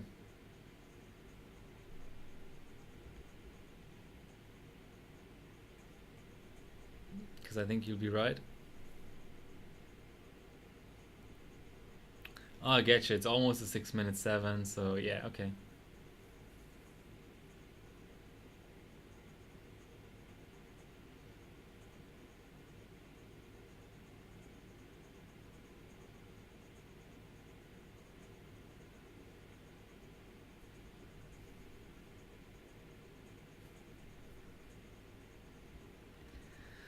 More drop frames. This really sucks.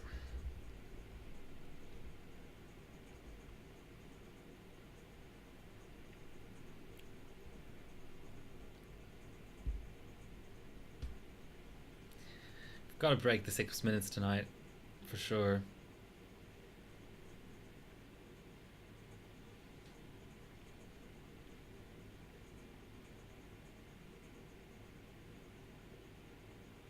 What's my RAS at? I think my RAS is at 28. I can probably drop that to 24.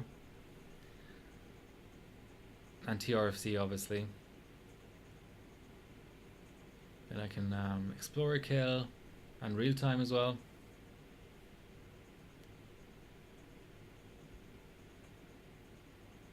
I'm happy that I at least had enough knowledge of DDR4 to immediately go to termination voltage and fix that not exact. So I'm slightly less of a noob than I thought myself, but that's not saying very much. Waza?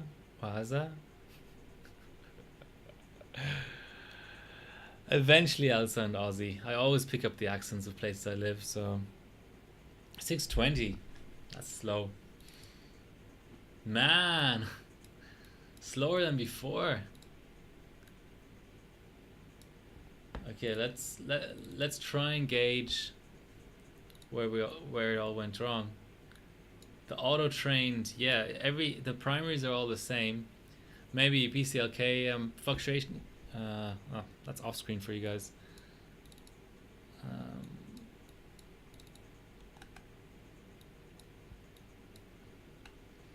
So primaries are all the same. RAM frequency is higher.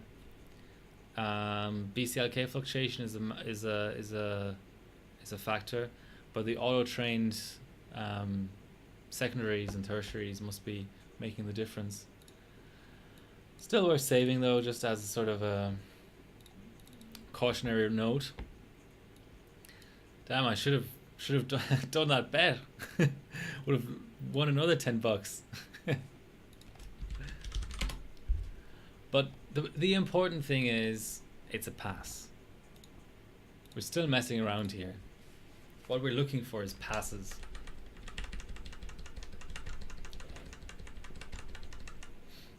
Ooh. Slow reboot? That's weird. Oh, okay. Let's start dialing in some, well, TRFC for sure.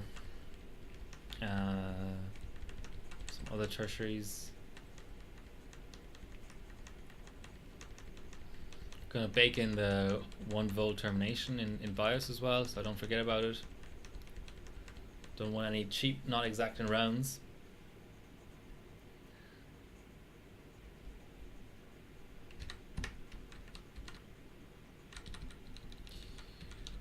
The termination out here, not PLL termination, it's actually hidden down somewhere. Must be Tweaker's Paradise. That's interesting. That's a pretty fundamental voltage. I'm blind. Termination voltage. Channel C and D.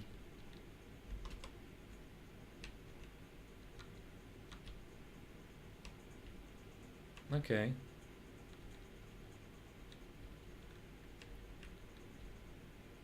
It must just hide the other 2 channels from me. Okay. What significant change can we make here?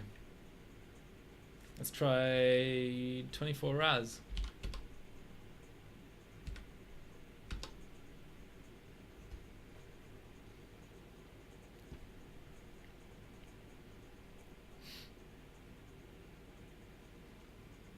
What is it?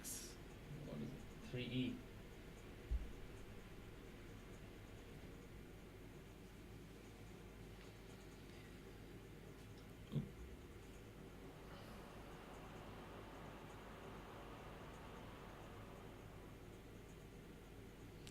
Okay. I don't think there's any point in trying to retry 3E. Hi, Ethan Lerma. Welcome to the stream. What have I done so far? So, reference to 290X, nice. Can't hear you. Oh, because of the fan. All right, you'll have to throw in some earphones or something. I think 24 RAS was a bit adventurous. So Ethan, you've missed some horrible SuperPi runs, sort of close to 7 minutes at 5G, 5G core and Encore, and you missed a bit of messing around with RAM. It's now at 4000, just trying to get some other stuff dialed in. Let's go TREF.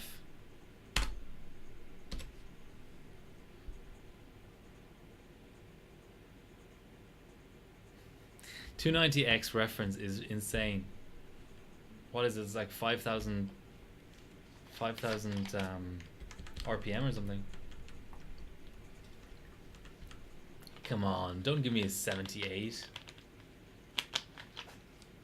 Just on a TREF change. What the hell? Let's try to retry through that. English is a difficult language, especially when you're tired after a long day at work.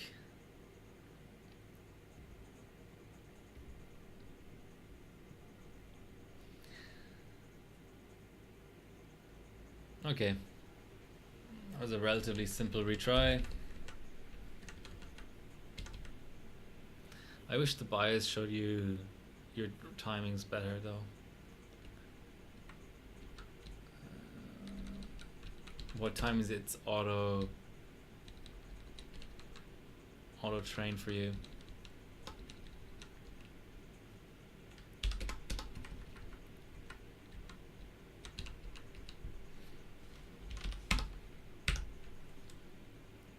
Let's try 240. Try teaching kids English, yeah. Well, English is my second language, so I kind of half remember what it was like learning English. It was pretty interesting. That's a post, 240 ref. Okay, that's worth doing a run on. Let's see how much of the time we lost by auto training secondaries and tertiaries at 4,000 we gained back. So Ethan, one of the things that happened was I went from 3200 RAM to, so this was my 3200 RAM run, 6 minutes 20. Then I had a 3600 RAM frequency at 618, but then I went for a 2000 RAM and I lost over 2 seconds, but that was just the auto trained timings getting in the way. I had some issues loading up the included Freddie Ama and Dan Cup profiles, so I just decided to go auto everything and just set the RAM only, the primaries only on the RAM, but that's causing me to lose some efficiency by going up in RAM straps.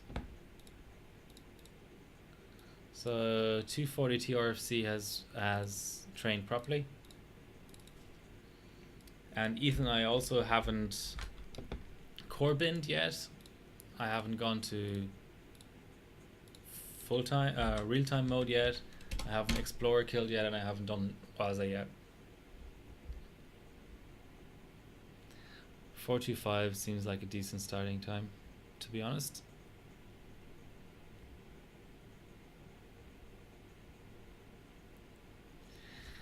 $10:30 at night and I'm feeling hungry. Probably not ideal. Do you guys know that eating late gives you nightmares? Not really sure where it comes from, but scientific fact. Eating just before going to sleep, it induces nightmares. Not every time, obviously, but makes it more frequent. I'm throwing knowledge bombs at you guys.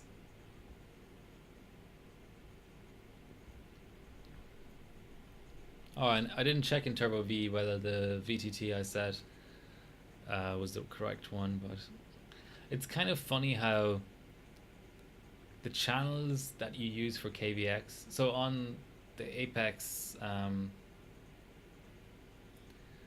the Apex, so you have 4 DIMM slots, 2 on this side and 2 on the other side of the CPU, which you can't see now, but sort of over here. And the ones on the right are the ones you use for KVX. So the board allows all different types of KVX. Well, there's only 2 different KVX. All different types of Skylake X CPUs. So with there's a breakdown of different PCIe lanes. It allows all of them, and it allows KVX. And Skylake X has a fully integrated voltage regulator setup, so Fiverr for short. So it's like Haswell, where you have like a 2 volt or 2.1 volt input voltage, and everything else is done inside the core or inside the chip itself, the package. And Skylake X has the more traditional like socket 1151 type of deal, where you have core voltage, system agent voltage, input voltage. So yeah, so the board is basically set up for that, which some boards didn't bother to support KVX. I don't think there's any boards that support KVX only and no SkyX, but there are some boards out there like the Rampage 6 Extreme that don't support KVX to make the VRM design simpler and so on. But one of the things is that the board has this layout where you can it just on KVX, for example, so this board has 4 full 16x.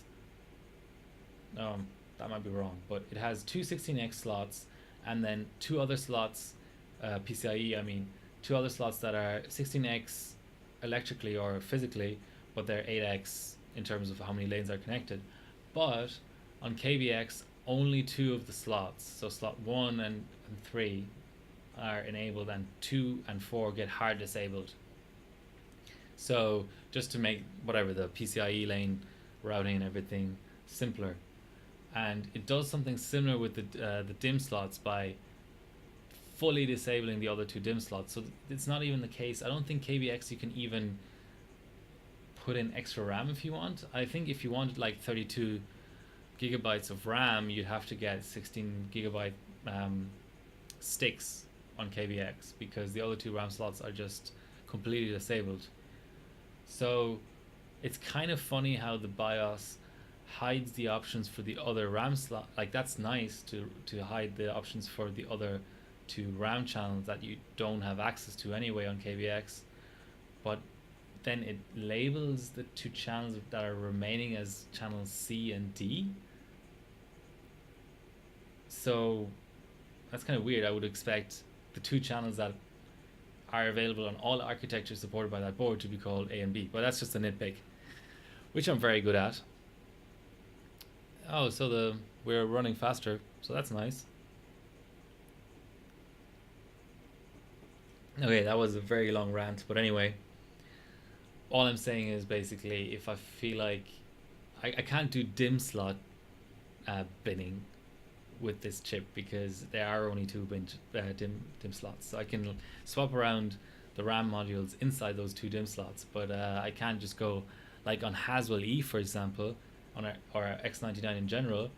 When you're running dual channel, which makes sense for some benches to go just high RAM clock, you can say, okay, let's bin the DIMM slots. And the other thing on Haswell E is you would have like the 2 outside slots, so the 2 outside slots left and right of the chip. I'm not very good at lining my hands up in front of this this camera, but anyway, on the gold submission for the 5820K by Extreme Addict, he actually has really good RAM clocks, and how he does it is by using the 2 outside slots on either side. So that'll give you dual channel, or the 2 inside slots together will give you dual channel. If you go both slots on the right side or both slots on the left side, it will recognize both DIMMs, but it'll give you single channel. So in terms of traces and stuff, you would think that the inside slots would be better, but I think just for pot clearance, or maybe he even got better clocks on the outside slots, I don't know. But in either case, that's interesting how the high-end desktop platform on Intel has switched for whatever reason. I don't know what it's like on the EVGA Dark or other, like the OC Formula, but it's just interesting to see how the setup has changed like that. So yes, our termination voltage is 1.0. How can I get that into the screenshot without completely having to change? Ugh. Maybe this is not the smartest idea. Maybe I can just rely on the fact that my my BIOS preset is still there, my BIOS profile. So that's 240 TRFC.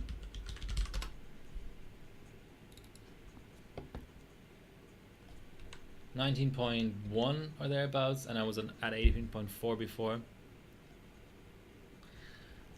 Okay, let's do this. Let's start throwing in not all the tweaks, but at least a reasonable subset of tweaks that I can reasonably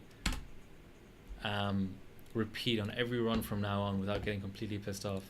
So, same settings as before, same core, but I'm going real time and Explorer kill. Let's see if we can get something out of this.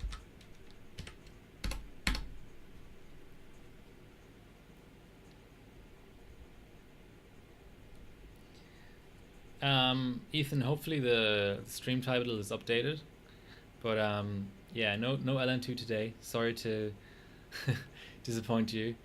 Um, so the thing about LN2 is story time once again. I mean, this is Super Pi 32M. I have to keep talking because there's not very much going on at the moment except just another loop one. Like I've already had 15 loop ones today. So LN2. The thing is, I have 3 dewars, which are the things used to hold LN2. It's 90 liters capacity. I pay $150 every time I fill them. Okay, so I that's the first consideration is I don't want to waste LN2 because it costs money, and I also don't want to, I mean, keep on filling my dewars because there's some effort involved there because I basically the long and the short of it is some companies won't sell just a regular old private individual like me LN2 because they're like, oh, what are you using it for? Electronics testing? No, we're not selling that to you. You need to have a business or whatever. And I don't have a business, and I don't intend to open up a business just so people will deliver LN2 to me.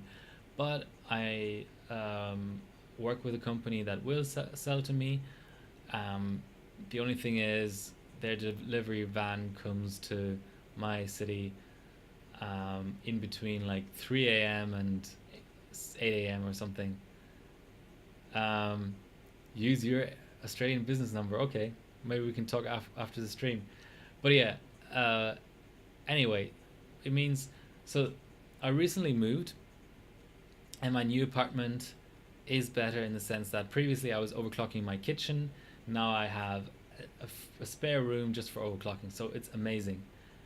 But one of the drawbacks of the new place I live in is there's nowhere to park a 6-meter liquid nitrogen truck outside, realistically.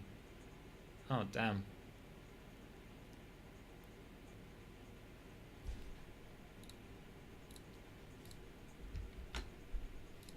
How could real-time mode cause a not exacting round? I'm just going to do a reboot. So there's nowhere to park the truck.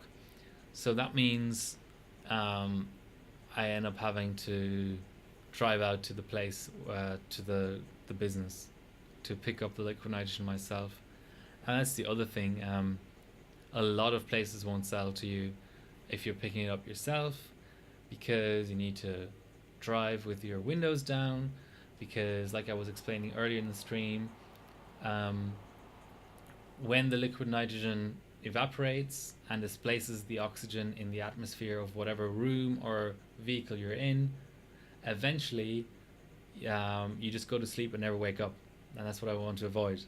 So that's one of the few dangers related to LN2 is if you're in an unventilated area, it may take hours. I'm not saying you close the door and you die 5 minutes later, but after hours and hours and hours of being in an area like that with liquid nitrogen evaporating, eventually you don't have enough oxygen left to breathe. So that's not a good thing. So when you're picking up something in your car, like a few dewars full of liquid nitrogen, you need to roll down the windows. So depending how cold outside it is and all that, and depending what kind of motorway you're driving down, that's not very pleasant either.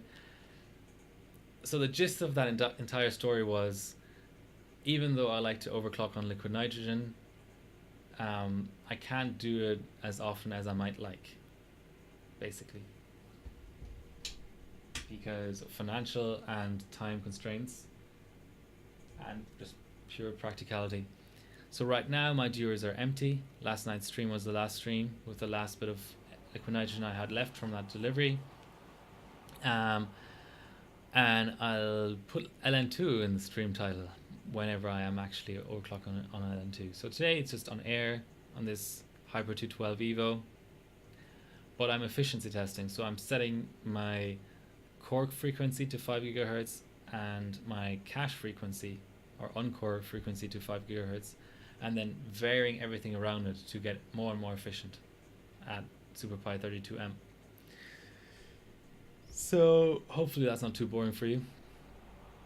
I know it's not as exciting as pouring liquid nitrogen everywhere, including over my hands, which I think I got some sort of a burn, but that's not going to show up on stream. Come on, flip over to from 78 to something else. 91, not 91. Like 62 is a good boot code. It's amazing that even in as controlled a setup as ambient overclocking, one time your system will boot and the other time it won't. But that's what we have the retry button for. Aces is just, they're my heroes for implementing the retry button. There we go, 62. What actually changed there? What changed? What happened there? I changed nothing. It's a mystery.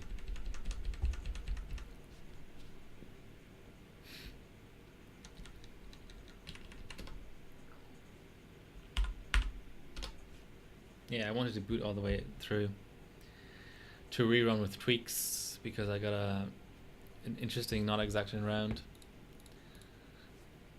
So same procedure as before, just setting my core to 5, making sure my termination voltage is set to 1.0, memory is at 2000, TRC at 240 as before. So Explorer kill might get you a little bit, real-time mode might get me a little bit, and then going with core 3 as before.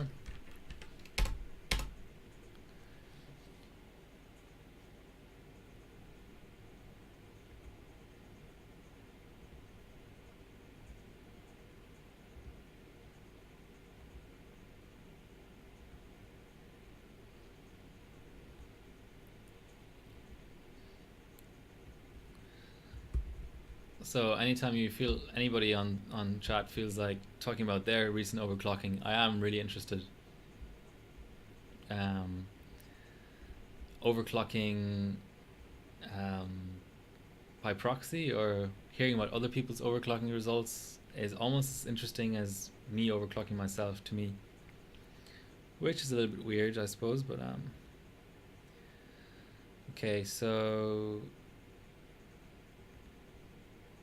wow, an earlier not exact. Does real-time mode actually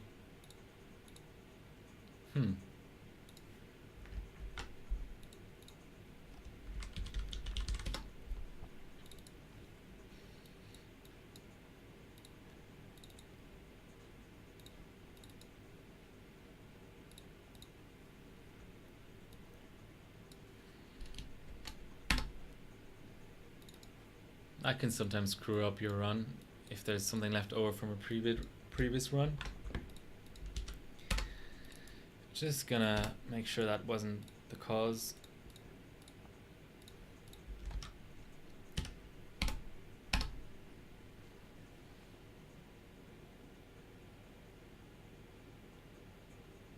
Reference 970. What kind of goals? What's in fact,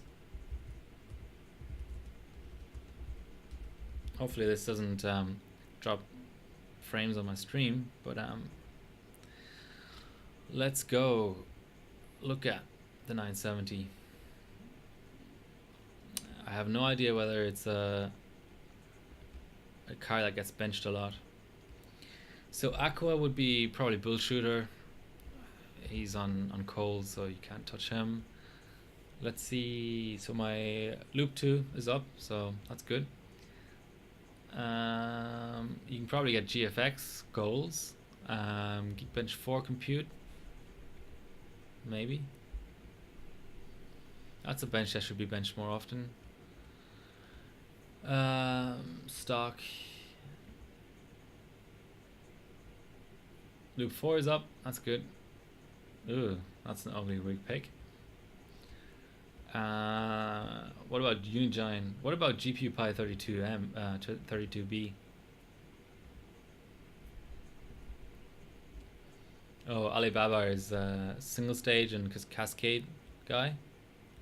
Yeah, he has it on single stage.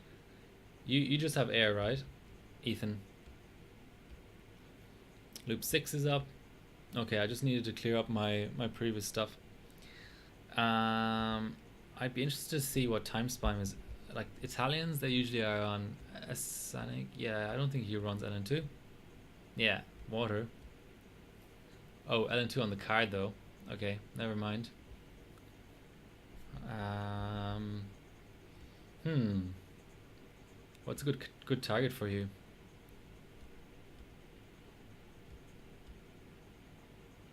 Wow, a 41 point skydiver. That makes me want to bench GTX 970. And it's on chill Skylake X. Loop 8 not exact in round. Okay. I'll come back to the GTX 970. Got fourth in Skydiver or GPU Pi. All right. Let's go more volts.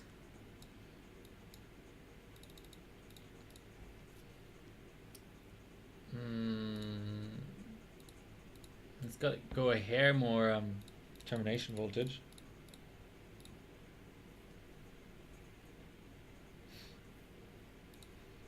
I'm not sure how I'm gonna waza these sticks actually.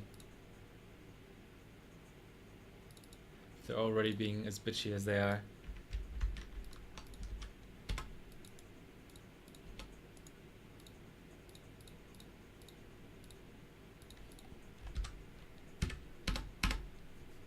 So it was a loop 8 fail earlier. I'll keep an eye on it. Okay.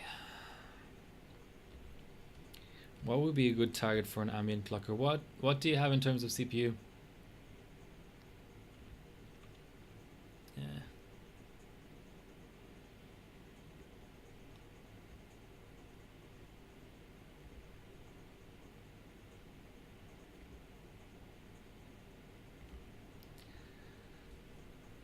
So your card is on AIO. So what does Waza do? Waza, W-A-Z-A. It's that's a good question. There's so many different answers to that. So Waza is the Japanese word for technique. I found out recently. So it's a technique for clearing out the contents of your RAM just ahead of a SuperPi 32M. Oh, it's the other way around. You fill up your RAM completely, isn't it? I'm completely getting this wrong. So because SuperPi 32M is such a memory intensive benchmark, Waza, if you do Waza manually, you're copying around files repeatedly until you see the available memory stat up here, the second line, not 56 something, drop to a really low number. 0 I don't think is optimal, because then that means at the beginning of your SuperPi 32M run, the bench has to free up memory before it can start calculating pi. So it's a bit of a science unto itself. Maybe I can demonstrate Waza later on. But here's loop 7. Loop 8 has completed. I'm liking where this is going. So you have a 1600. Yeah, that means maybe try and really optimize GPU Pi, because the CPU doesn't factor in. So we have a loop 9, so that termination voltage has helped us. What about Heaven Basic? Who's first in Heaven Basic? Is that the SCA and CK guy again? Oh, Antom. I know Antom. 6700 on a single state at 5.4. Loop 10 is out. Nice.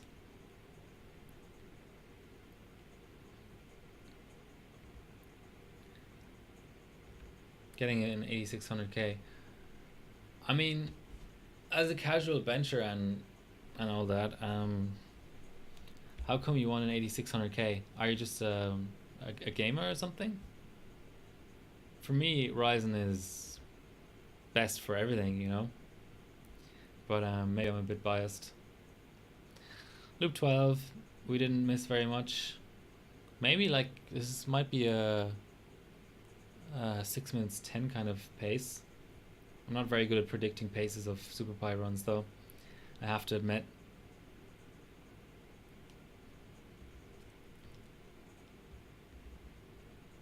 So are you going to sell your 1600 or are you going to build a second rig?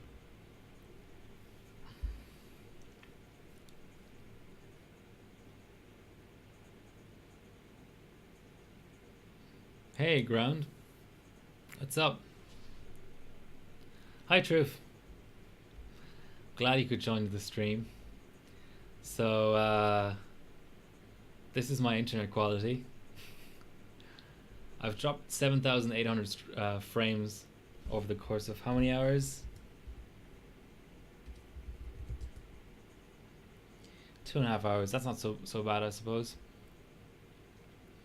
So Truth, I'm doing a little bit of SuperPi efficiency testing, and as you can see, my main camera, it's been worse than this before.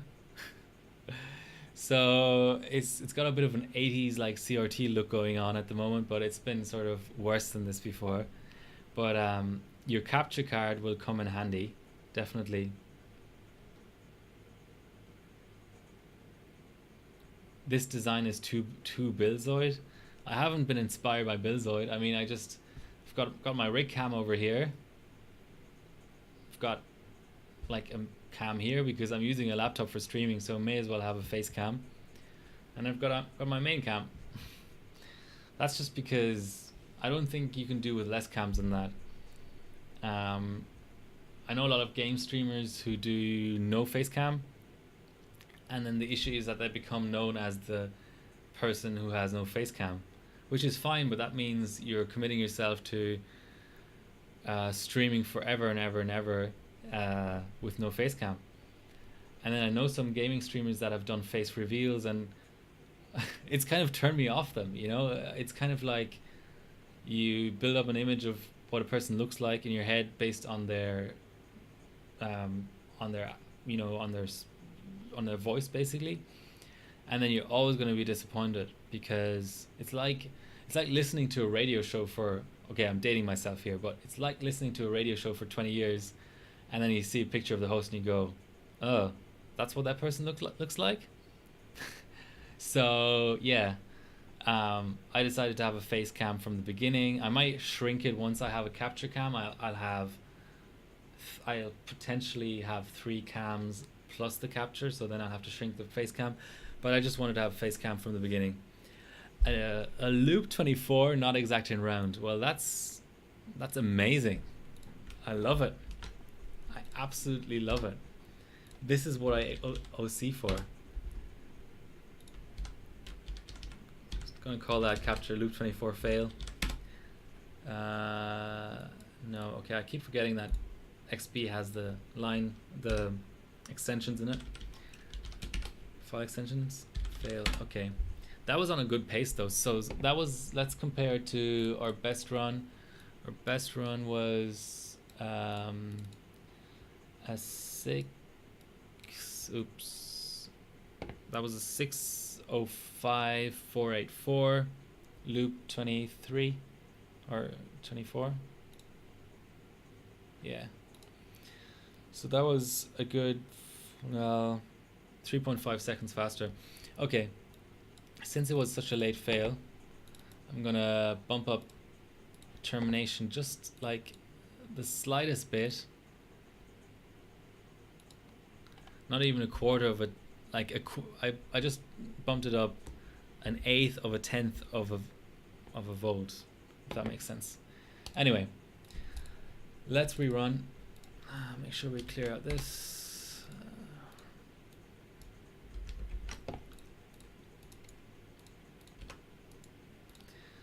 I'll answer chat in a minute. I just gotta start this run. This is the little flurry of activity before 6 minutes of inactivity. Okay, so F for fuck. Okay. My stream is set to for mature audiences, so I'm allowed to I'm allowed to, curse occasionally. But the thing about that is, I always export my streams to YouTube, and I've noticed a lot of YouTubers bleeping their cursing recently. So I wonder if YouTube will eventually mute my YouTube videos. So I'll have to keep a backup of my old streams just in case I'll have to re-upload them without curses, which is a complete pain. I don't do any editing of my streams. I just throw them on YouTube, maybe put a description in there, add the links to the to the submissions, and that's it. Yeah, I've tried. Truth, I've tried changing hertz settings on that first cam. Now that I'm in the middle of a run, I can just try. The thing is, so I don't install the graphics driver on my SuperPi OS because that's gonna make the SuperPi slower. So I don't have hertz settings on this OS. So all I can do is change the hertz, the refresh rate on the camera itself, and for that, I really don't have any. I don't have too many settings. So this is anti-flicker enabled. That really didn't do very much. This is 60 FPS or 50 FPS anti-flicker enabled. That really did nothing. I wonder whether that OBS setting is really being reflected in the actual camera settings. Okay, so let's disable anti-flicker. Let's go down to FPS. I have 29 of okay.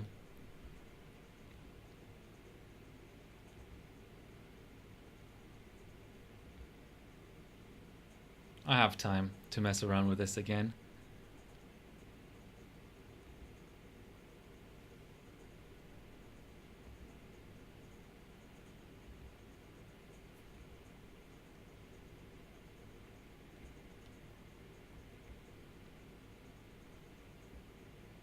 That really didn't change anything, did it?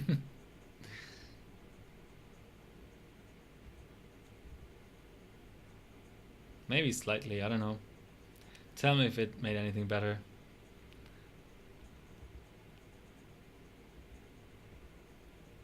Just gotta make sure my chat box is on top of that again. Oh, never mind.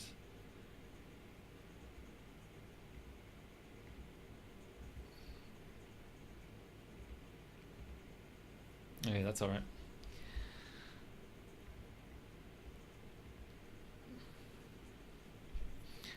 Well, it's bigger now. Okay, enjoy your Taiwanese food, Truthman. Thanks for popping in.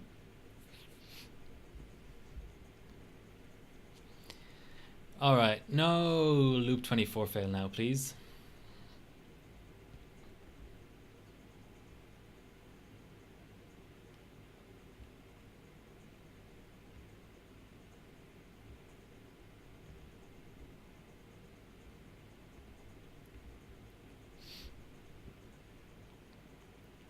Might be in my imagination, but it's looking a little bit less flickery.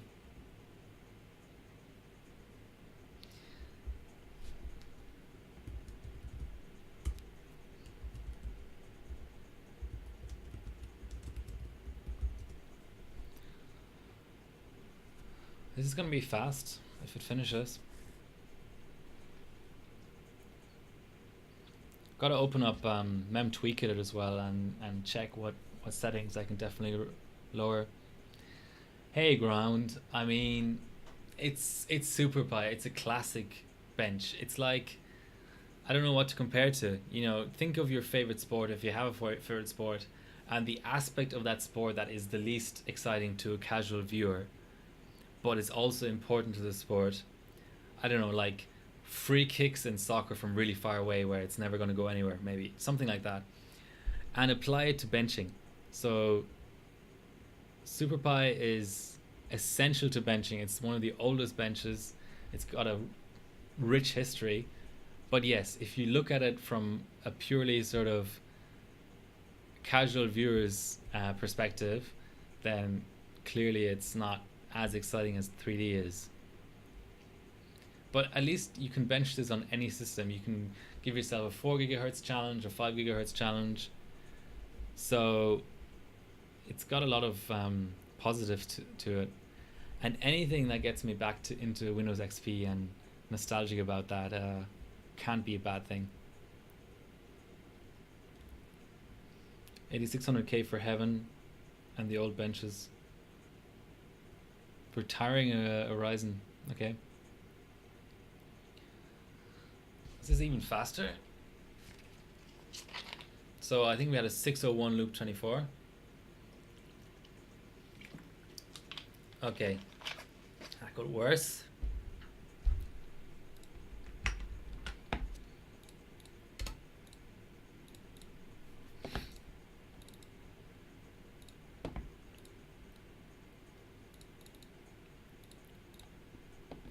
Back to the old termination voltage.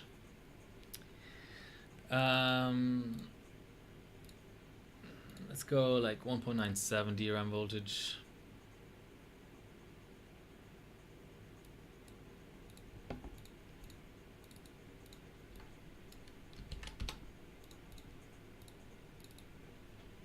It's odd how it's failing so late.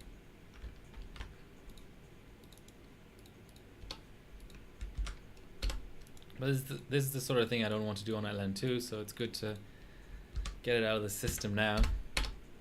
So everything's nicely dialed in.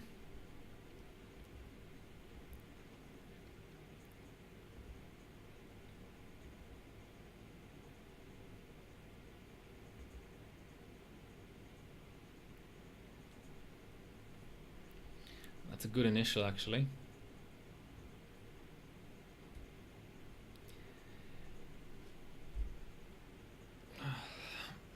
Getting tired, but I need a good pass at least, and like maybe a Waza run or something.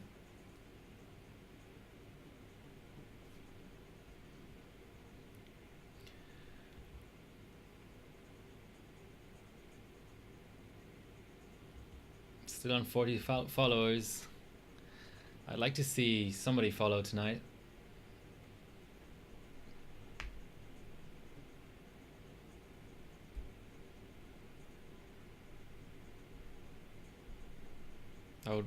One follow would make a 9 more follows required until Twitch associate. That'd be pretty big.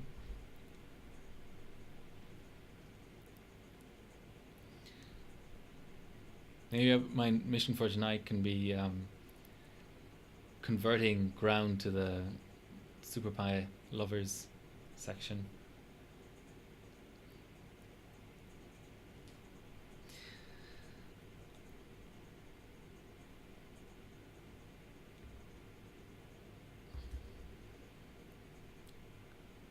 Any more world records recently, actually?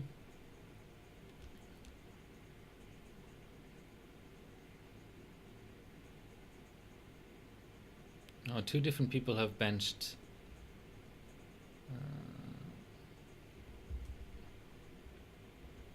I've benched the 8700K cold recently. Oh, Professore. 6.833. Oh, hold on. Wrong window.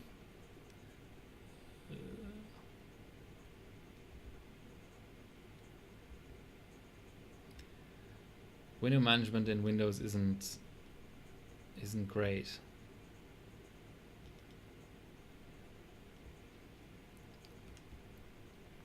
So 6.833 in Cinebench 15 is a really solid score, and almost under 9 minutes in W prime. That's 6.9. That's global 10th.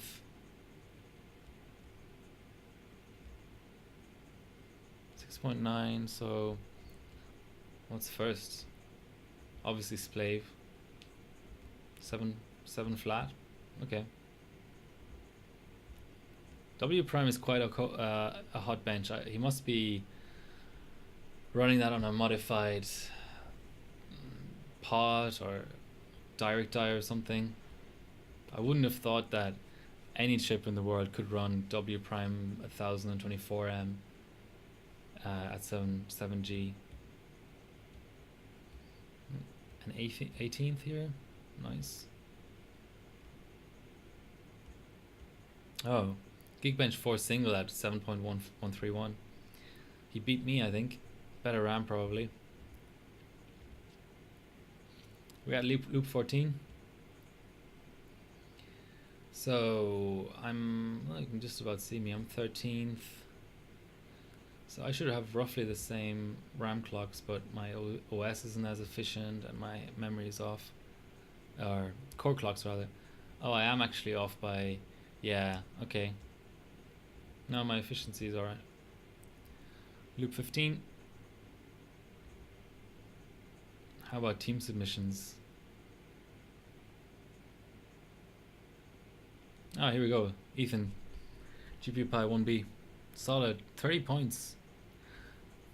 Oh, that's because I changed the version of GPU Pi.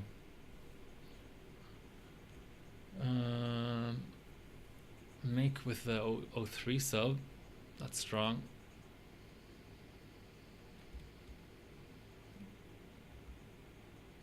If I were Cordless, I would sub my Titan V every single day, just for the points.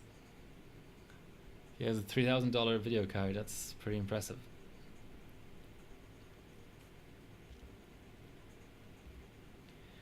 Loop 19. 8 minutes. It's almost as bad as Ryzen.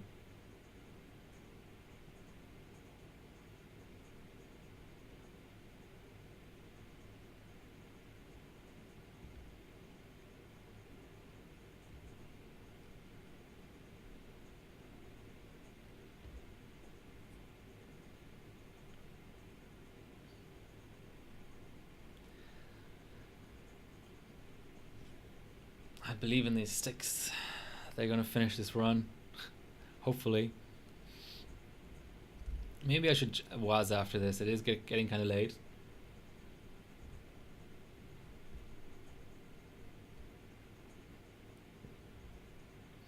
The other thing is it's heavier on the RAM to WASA, so maybe I'll be going 2.05 volts or something.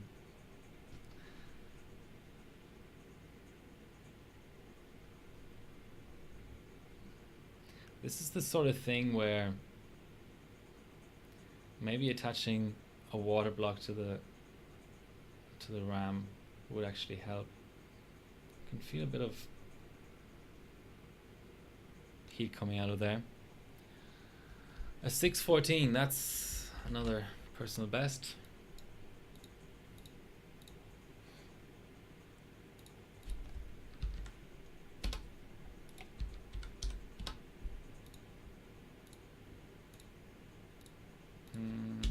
Gotta start Turbo V, at least for the RAM.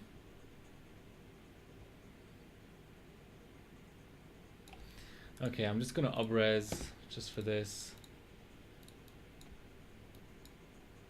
What was it at? 1000, yeah.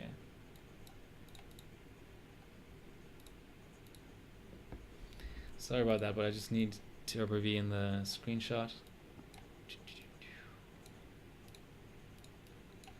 Gonna throw the mainboard tab in there as well.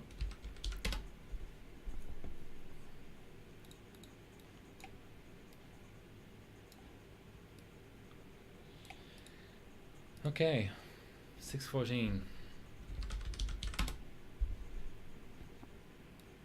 It's a decent improvement.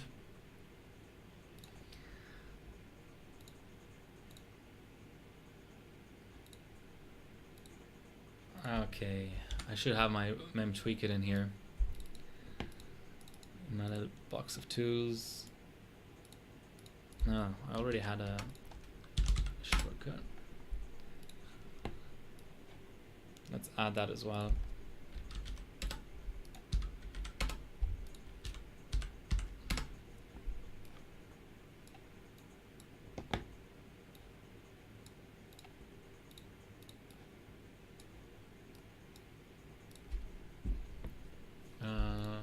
Oh, I already cancelled. Okay. fall is at 42. Holy shit. Okay. I will have to change some secondaries.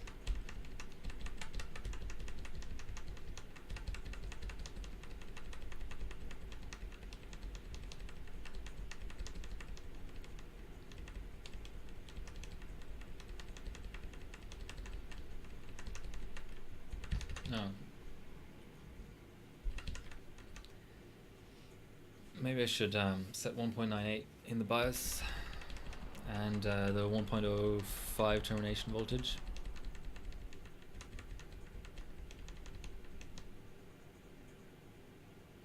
.32 is usually a good sign.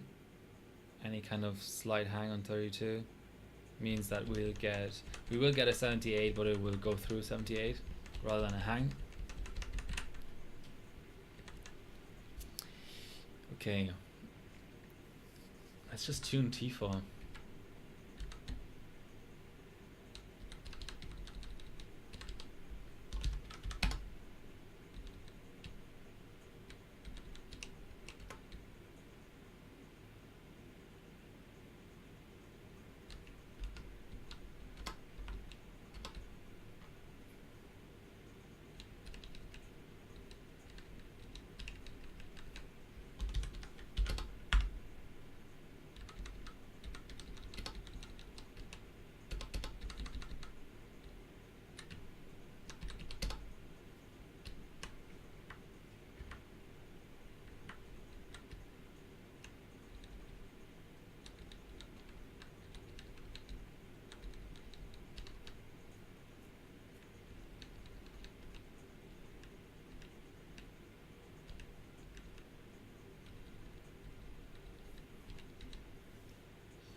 So it's at 42.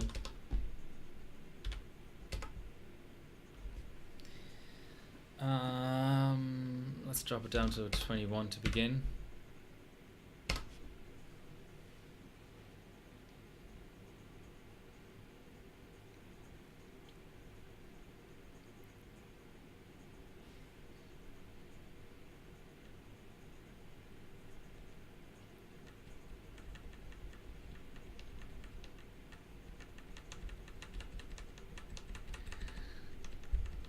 The other one that's important is the refresh interval, which I think is set to 1,000 or something. It needs to be set to 65,000.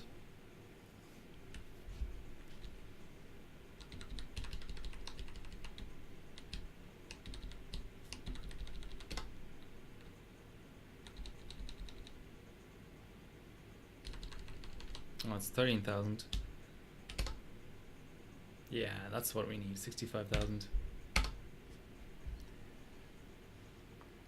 So that's one of the few timings I know which needs to be higher, because you lose performance because a refresh of the RAM is done every that often, and the refresh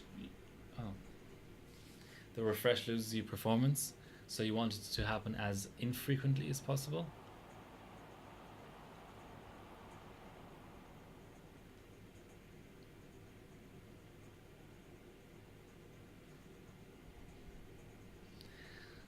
Come on, post. I don't want to hang on 78.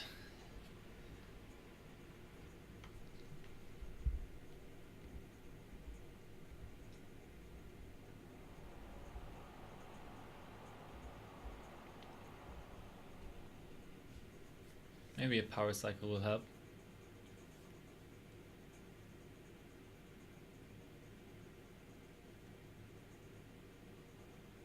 Yeah, it's getting worse and worse.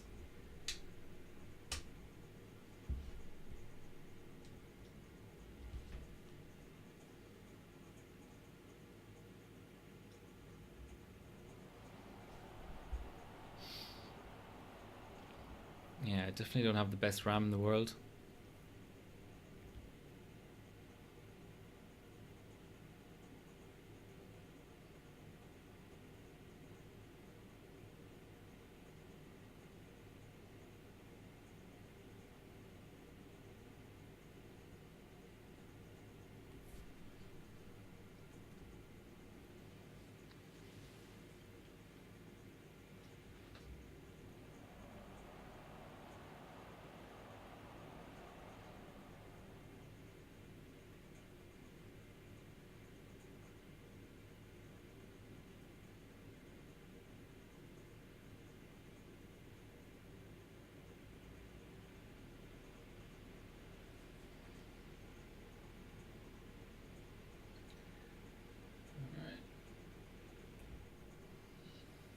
Time to press the memo OK button.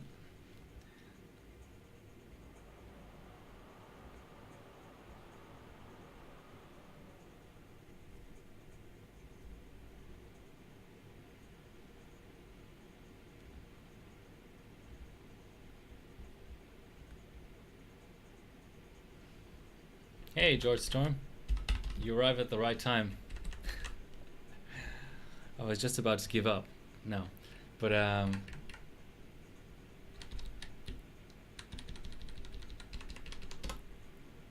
my RAM isn't cooperating, which is not a surprise really for SuperPi.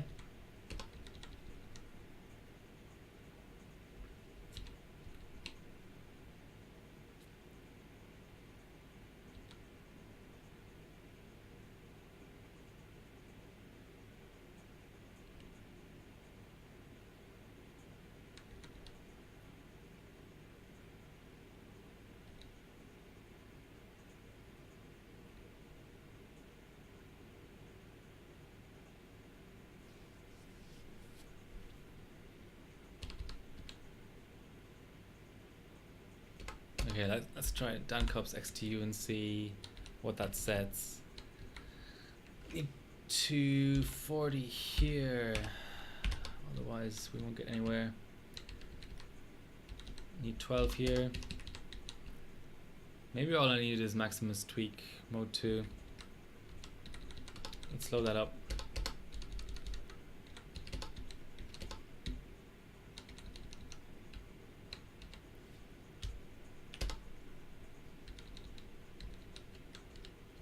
Where's our T4? 26 might be a decent amount as well. Just making sure our voltages are still reasonable, and they're not. Yeah, they are. Where's our termination at? Okay, that's fine.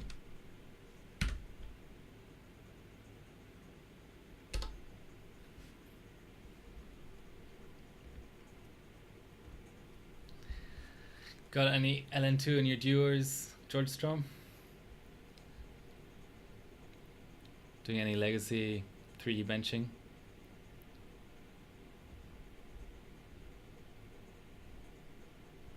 I don't like the 78 postcode. It's kind of mean.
just enabling fast boot. That can sometimes help.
Alright, I'm going to push VCCSA and IO a little bit more. It's at 1.2 at the moment, and I know that this memory controller isn't the best.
Oh, that's looking better.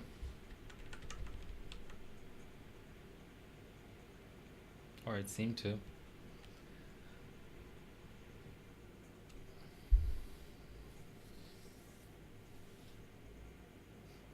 An E5640 Super Pi. Nice. With a chip that old, you can get XP running pretty quickly though. Try it again. You know you want to.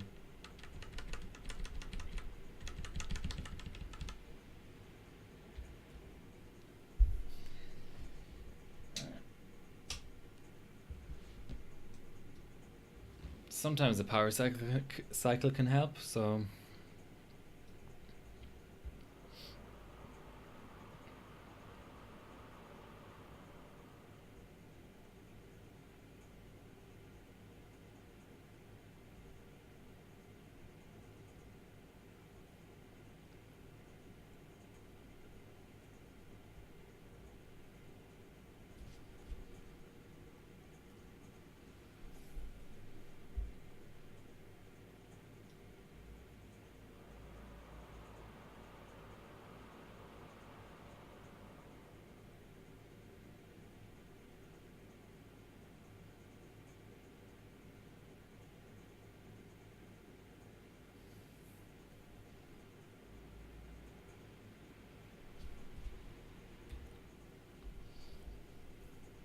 second hard drive for XP. You know what I use to image all my OSs? Hypers, nice. Do you have Corsair Hypers? I use Macrium Reflect to image all my images, to image all my OSs. Highly recommended. It's free. There's no trial period. It will image anything you throw at it. I really like it.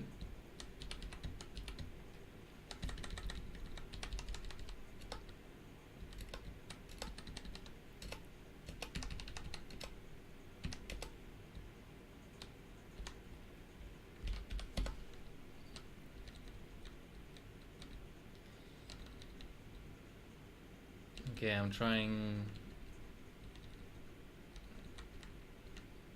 MCH full check is disabled, but fast boot is on auto.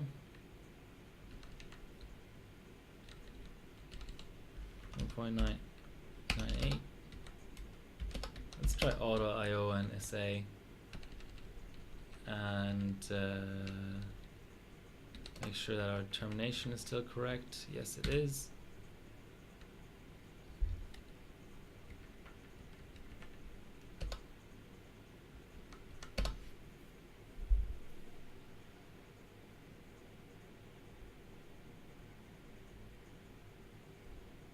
Three-six of hyper for 50 euro. I think I got 4 sticks for like $70 or something. Okay, that's posting. Now I just have to get the RAM strap up. This is good sub timings. Just gonna save it.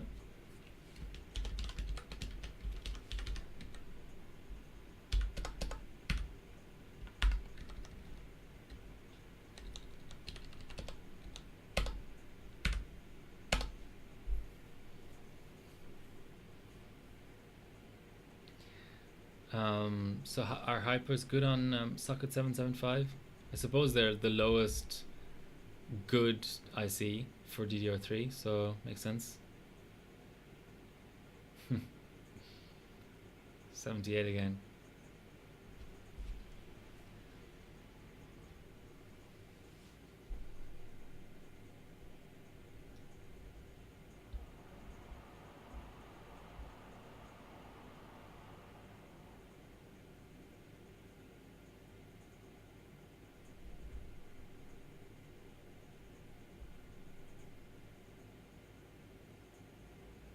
Oh, there we go.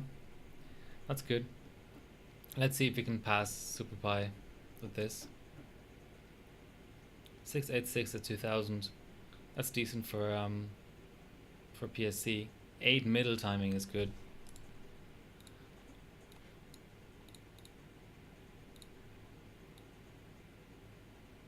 Now I'm starting to get excited again, guys. If this passes, which probably won't, but you know. Let's make a folder for results.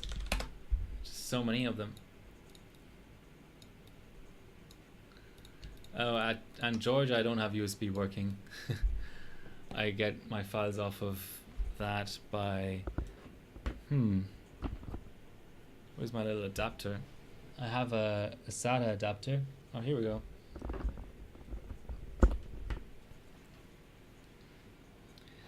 So there's SATA power and data, and then just USB 3 on the other side. One for power, one for data. Cheap adapter from the internet. Highly recommended. That's how I can image my OSs and get files off of OSs that don't have USB drivers. Get USB drivers onto OSs that don't have USB drivers yet, but need them. It's it's quite useful, to say the least. Okay, let's dial in our 5Gs.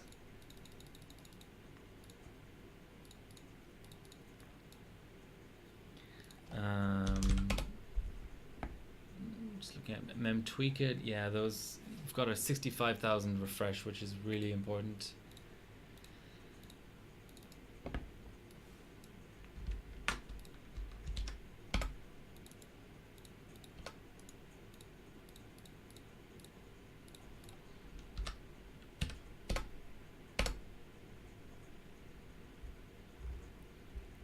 Give me an initial.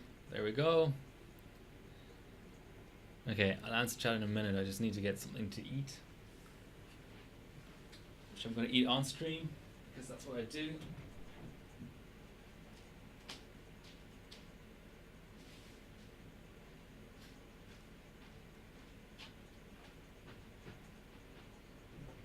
We've got a loop 1. Ooh, okay, sorry about that. Everybody probably has a headache now. Okay, you can start making banana jokes. I don't care. This is energy.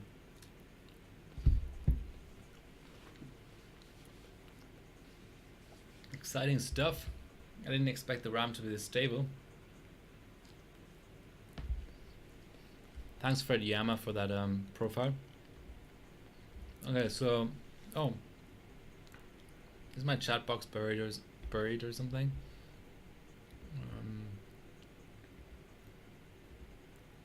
Hopefully not. Yeah. Okay. The Hypers do 666 at 1950 at 1.8 and PC. Yeah. It's 1366. I have a Rampage 2 that does at least 271 BC. Okay, that sounds good. So hypers. Tell me about hypers, right? I have a set of hypers. Oh, not conversion in square root. That's more of an IMC thing, isn't it?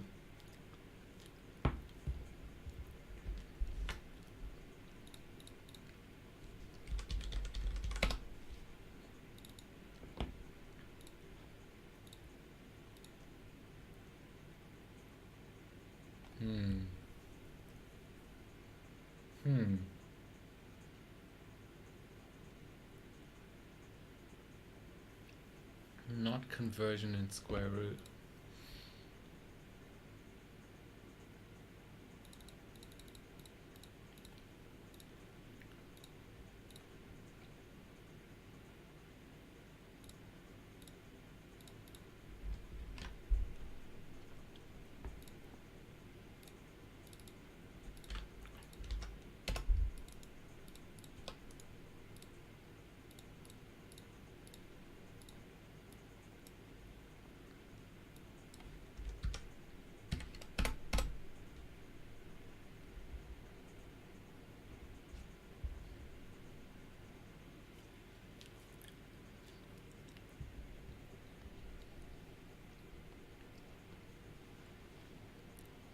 And get back to you on hypers.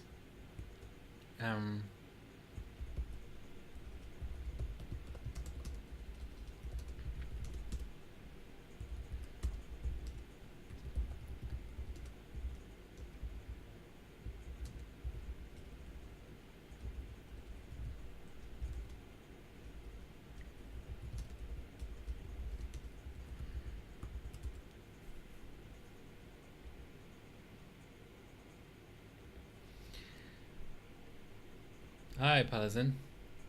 Welcome back. You were here last night as well. So today it's not liquid nitrogen, but it's equally exciting because it's super pi.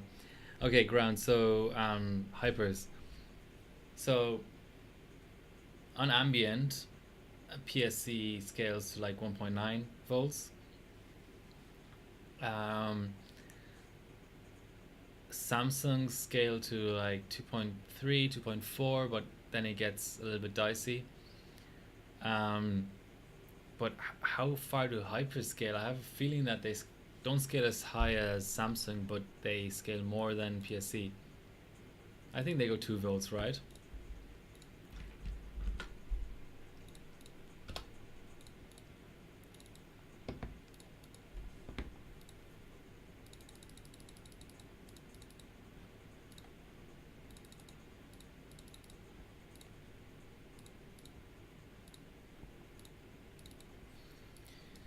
Trying a few things here.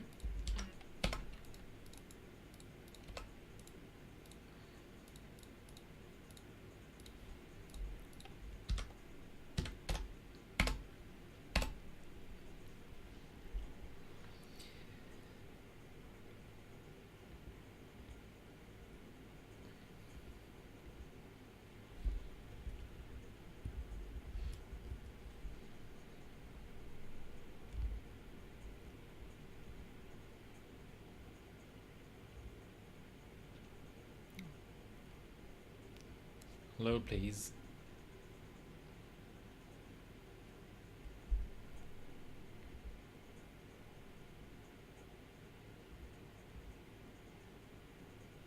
You're on loop 2.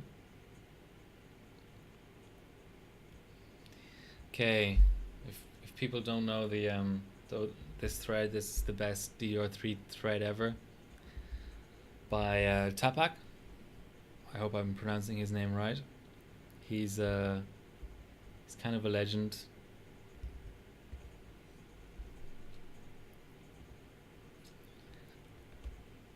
So where's our hypers?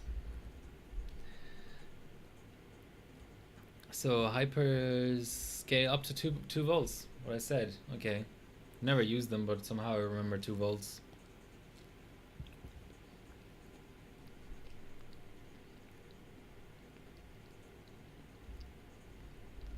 More on Sub-Zero, obviously. Okay, so another not exacting round.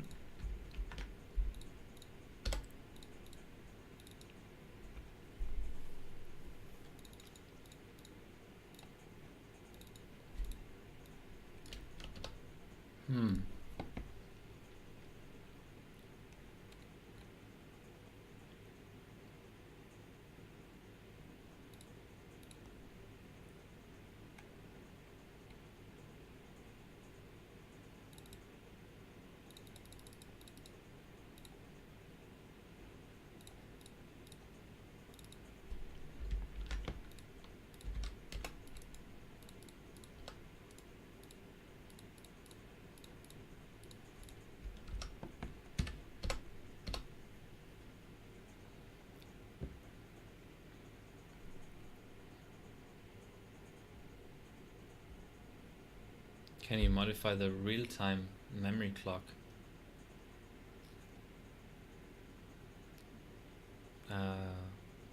For what purpose?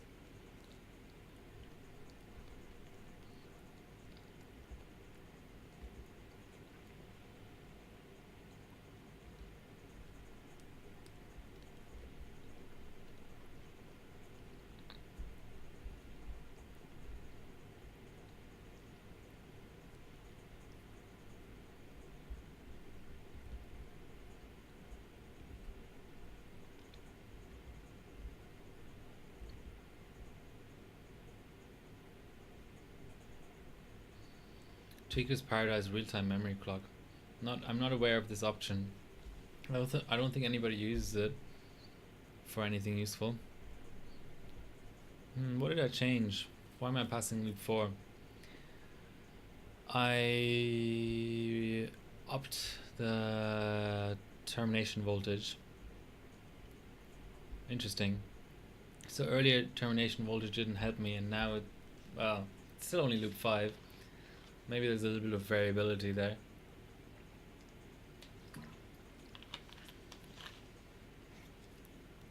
Loop 6. Now we're talking.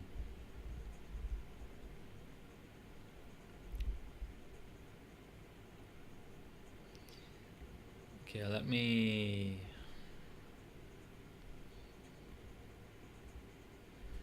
take a look.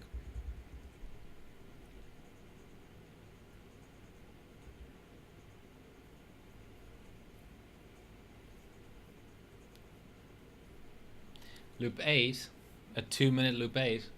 I'm liking it. I'm really liking it. But it's a not exacting round.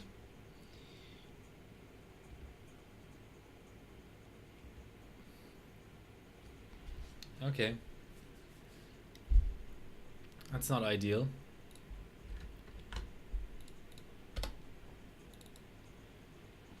But you know what? We can go higher on the termination voltage.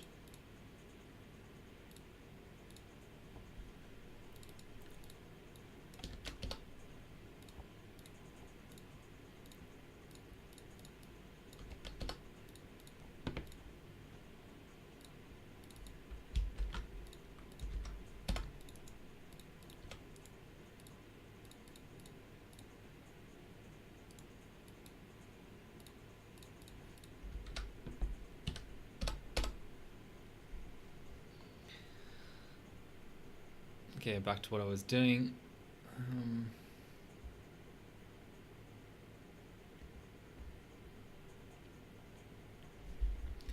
So real time.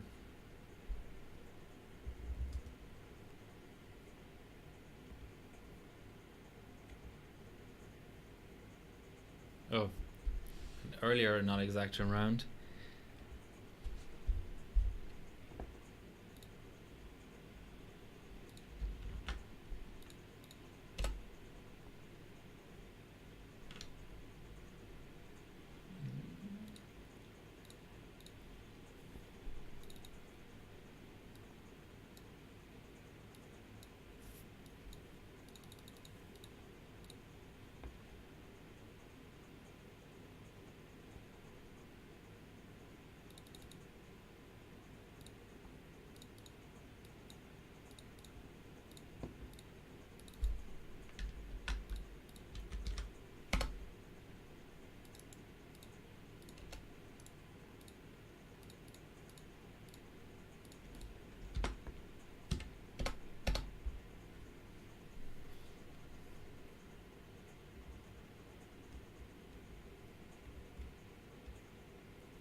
Well, it doesn't exist on this board.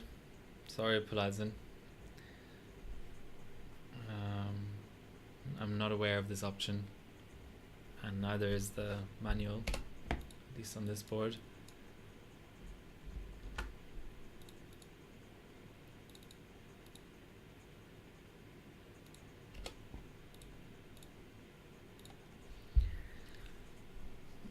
I'm gonna have a look at low-line calibration settings for DRAM.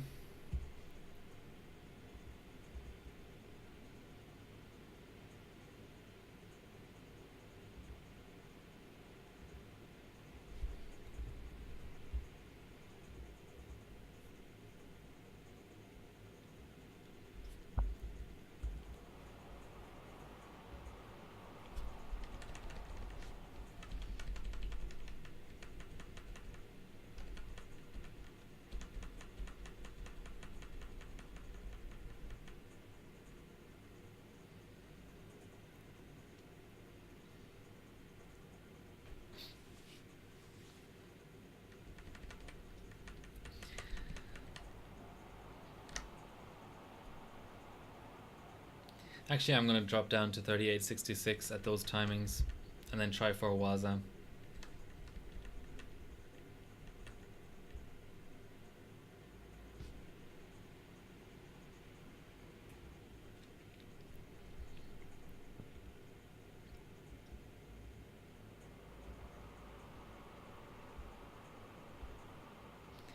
Hi Land Fusion, welcome to the stream.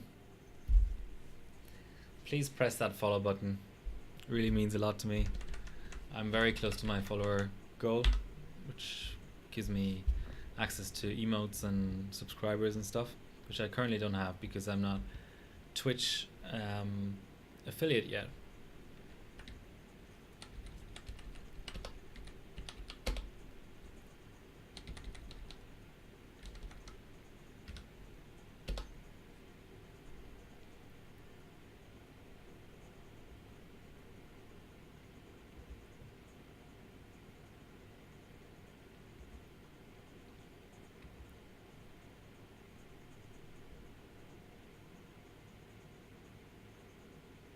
Yeah, next time I've got this system going, I need to fire up on single channel mode and just work through my sticks and see if I can find a pair of sticks that will do 4000 SuperPi. That's an odd postcode to hang on. 05.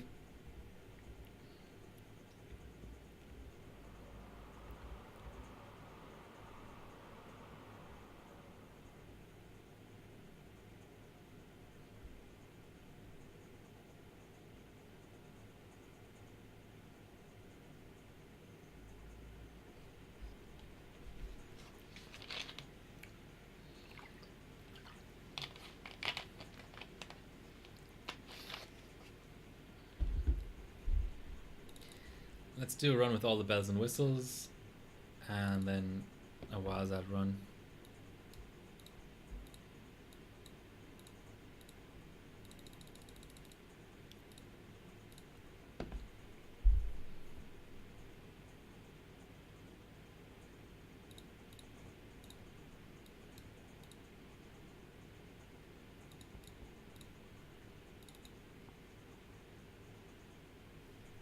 Funny thing is, Tweak it looks better on XP than it does on Windows 7 because Windows 7 cuts off the side of it because of missing .NET or something. TWR of 13, TFA of 12, TCKE of 4, TWL, okay.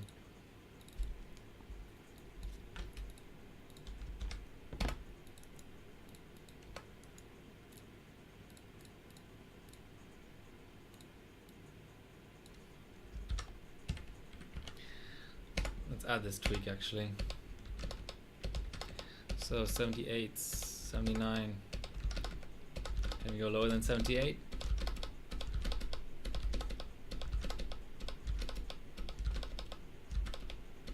Okay, 78 is the best.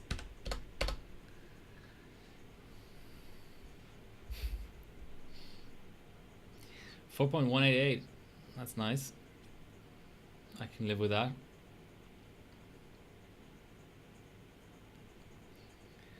We're nearing the end of the stream, but there's just a few little things that I need to do. 3.5 hours. I wasn't expecting that, and I was also not expecting a not exacting round.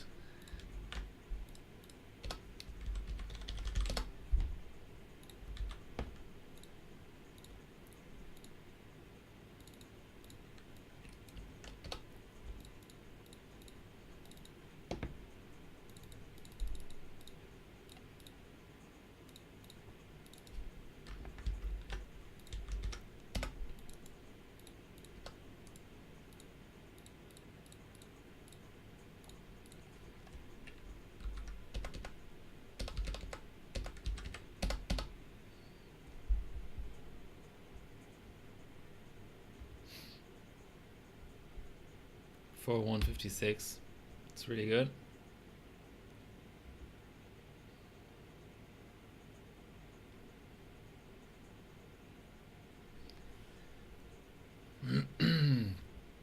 I'm getting there. Probably degrading my RAM while I'm at it, but I'm getting there.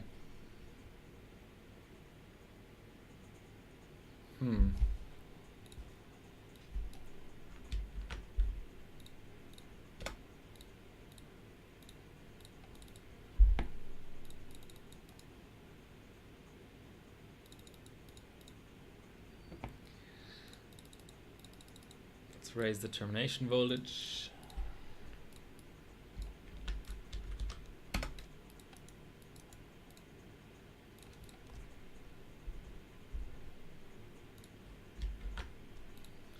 Well, I can't really restart a crashed SuperPi, can I?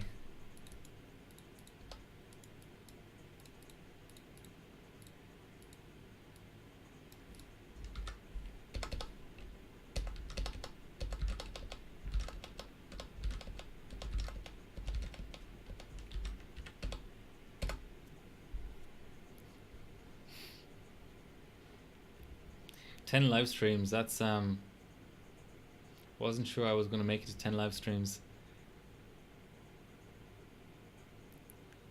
It's almost something to celebrate. Double-digit live streams. Oh, under 17.1. Now, if only we can get a loop 2 going.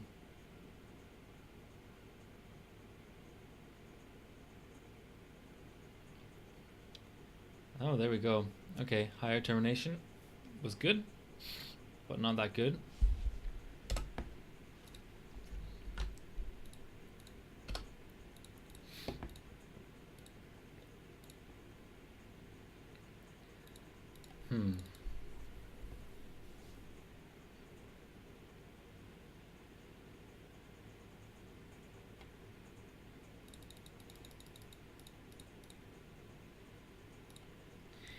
Yeah, I don't really have any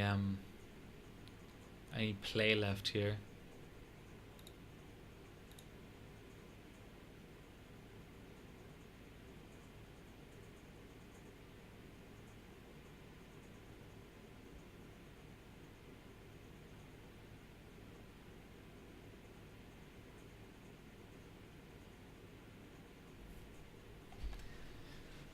Let's check with the multimeter.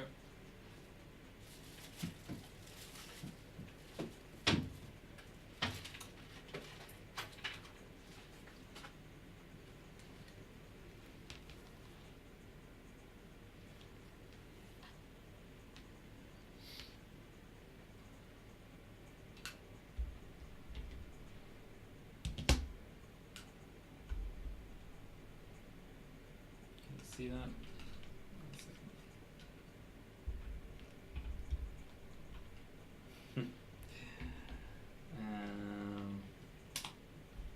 Maybe upside down.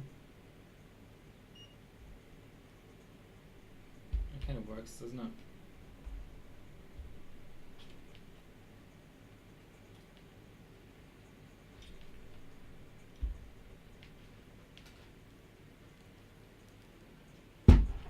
Okay, well, that's too far away. Where is it?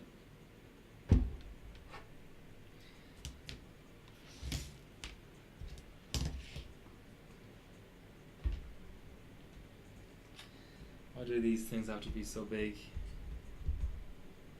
Okay, that's upside down, but it will tell you something.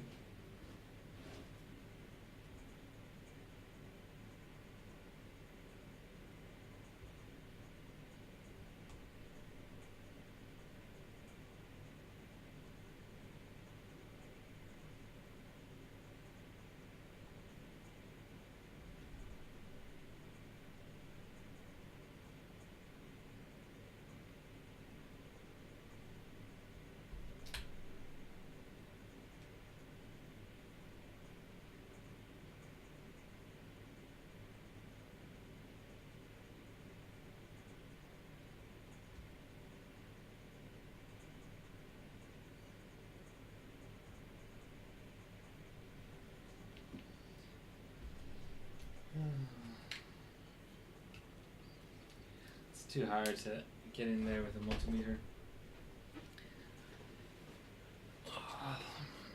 But I'm gonna give it one run. Oh, that crashed it actually. I was gonna give it one run with higher voltage.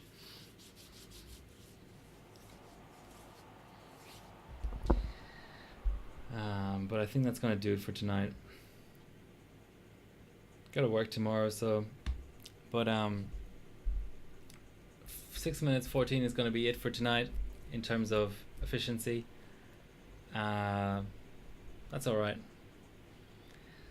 We'll get under 6 minutes pretty soon. Okay, let me try this one last run. Famous last words, I know.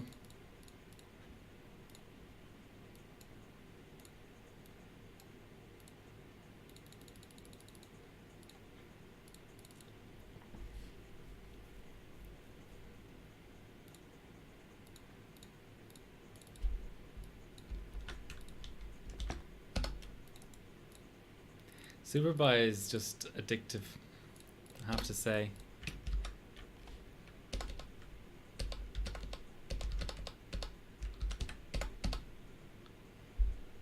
Okay, well, that gives us the answer to that question.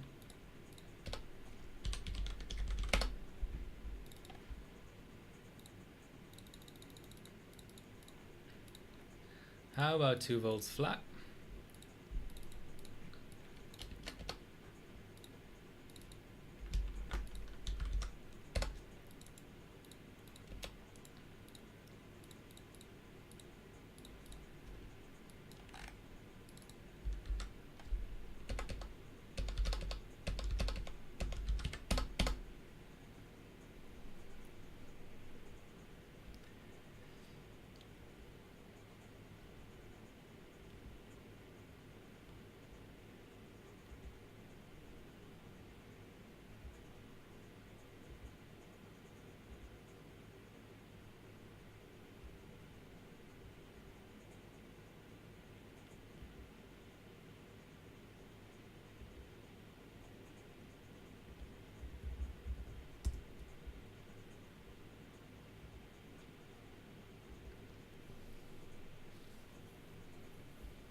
Maybe less voltage is the answer.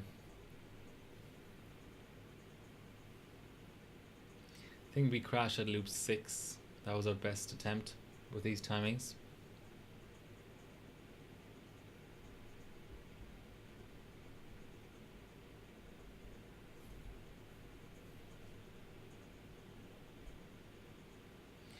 One of these days I'm gonna do a 24-hour stream overclocking. I think I have it in me. This is a weeknight, ambient SP32M, and it's like a 4-hour stream almost.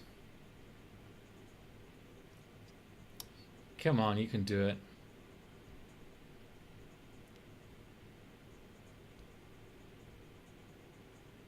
Never say never, but it's looking much better now.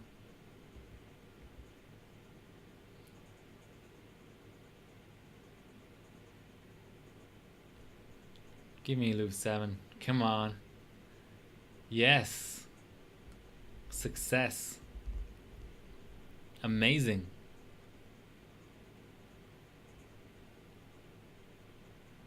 No matter what happens with this run, I'm noting it down. I'm taking a screenshot.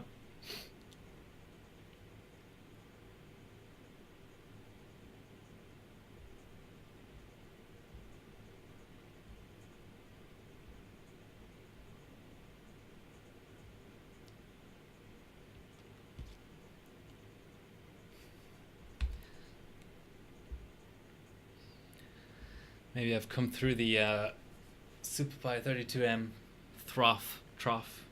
God, my pronunciation is way off. I now know how to run this kit of sticks, or know more about it than I did 4 hours ago.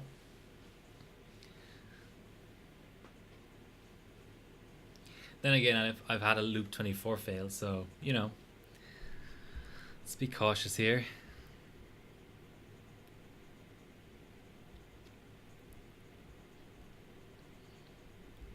There's a guy in our local Aussie group chat overclocking RAM on cold DDR3, pretty nice. 711.7 2800.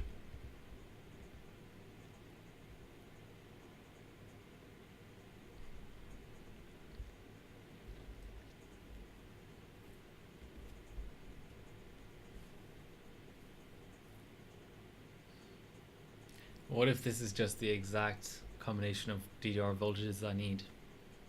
What if I can go 4000 on this? It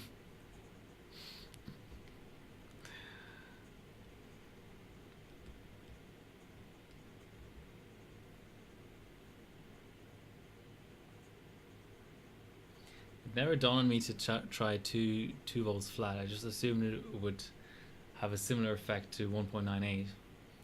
But apparently not. Apparently not. You live and learn. You live and learn.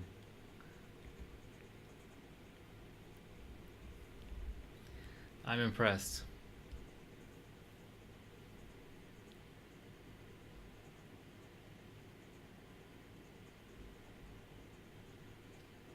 Will we break the 6 minutes? Probably not without Waza, but it'll be an improvement if it finishes, which is still very much touch and go.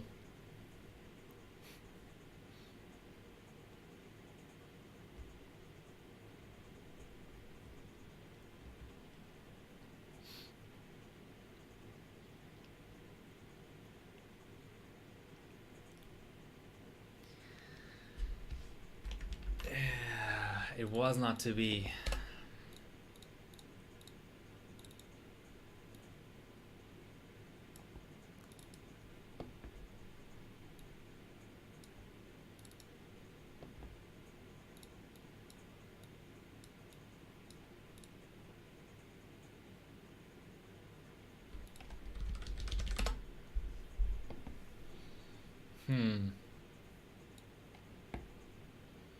That was close though. Loop 19. What if I get my termination voltage up a little bit? Open a fresh SuperPi. And by fresh I mean fresh.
Loop 4, still no fail.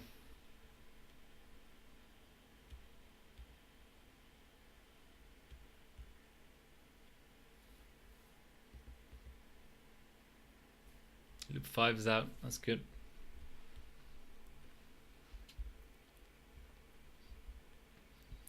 Carta with 2600 Cinebench points even. It's always nice.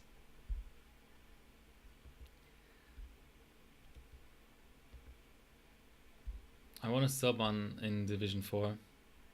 Loop 6 is out.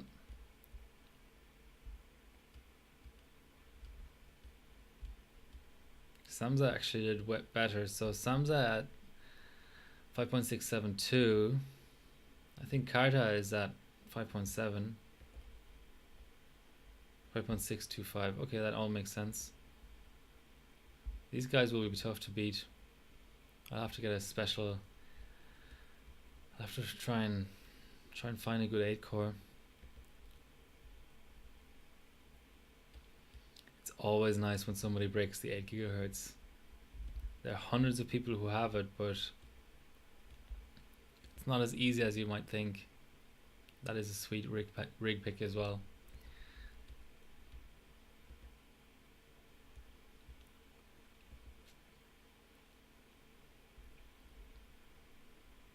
Loop 10 is through.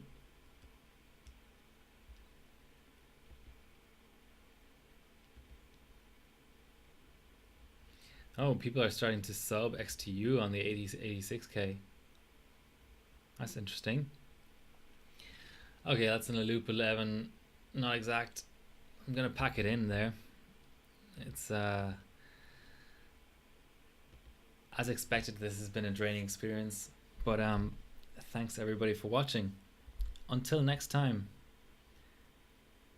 And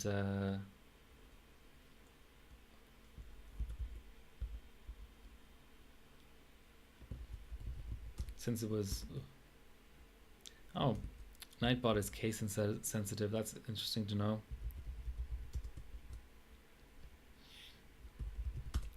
Okay, enough spam. Good night, folks.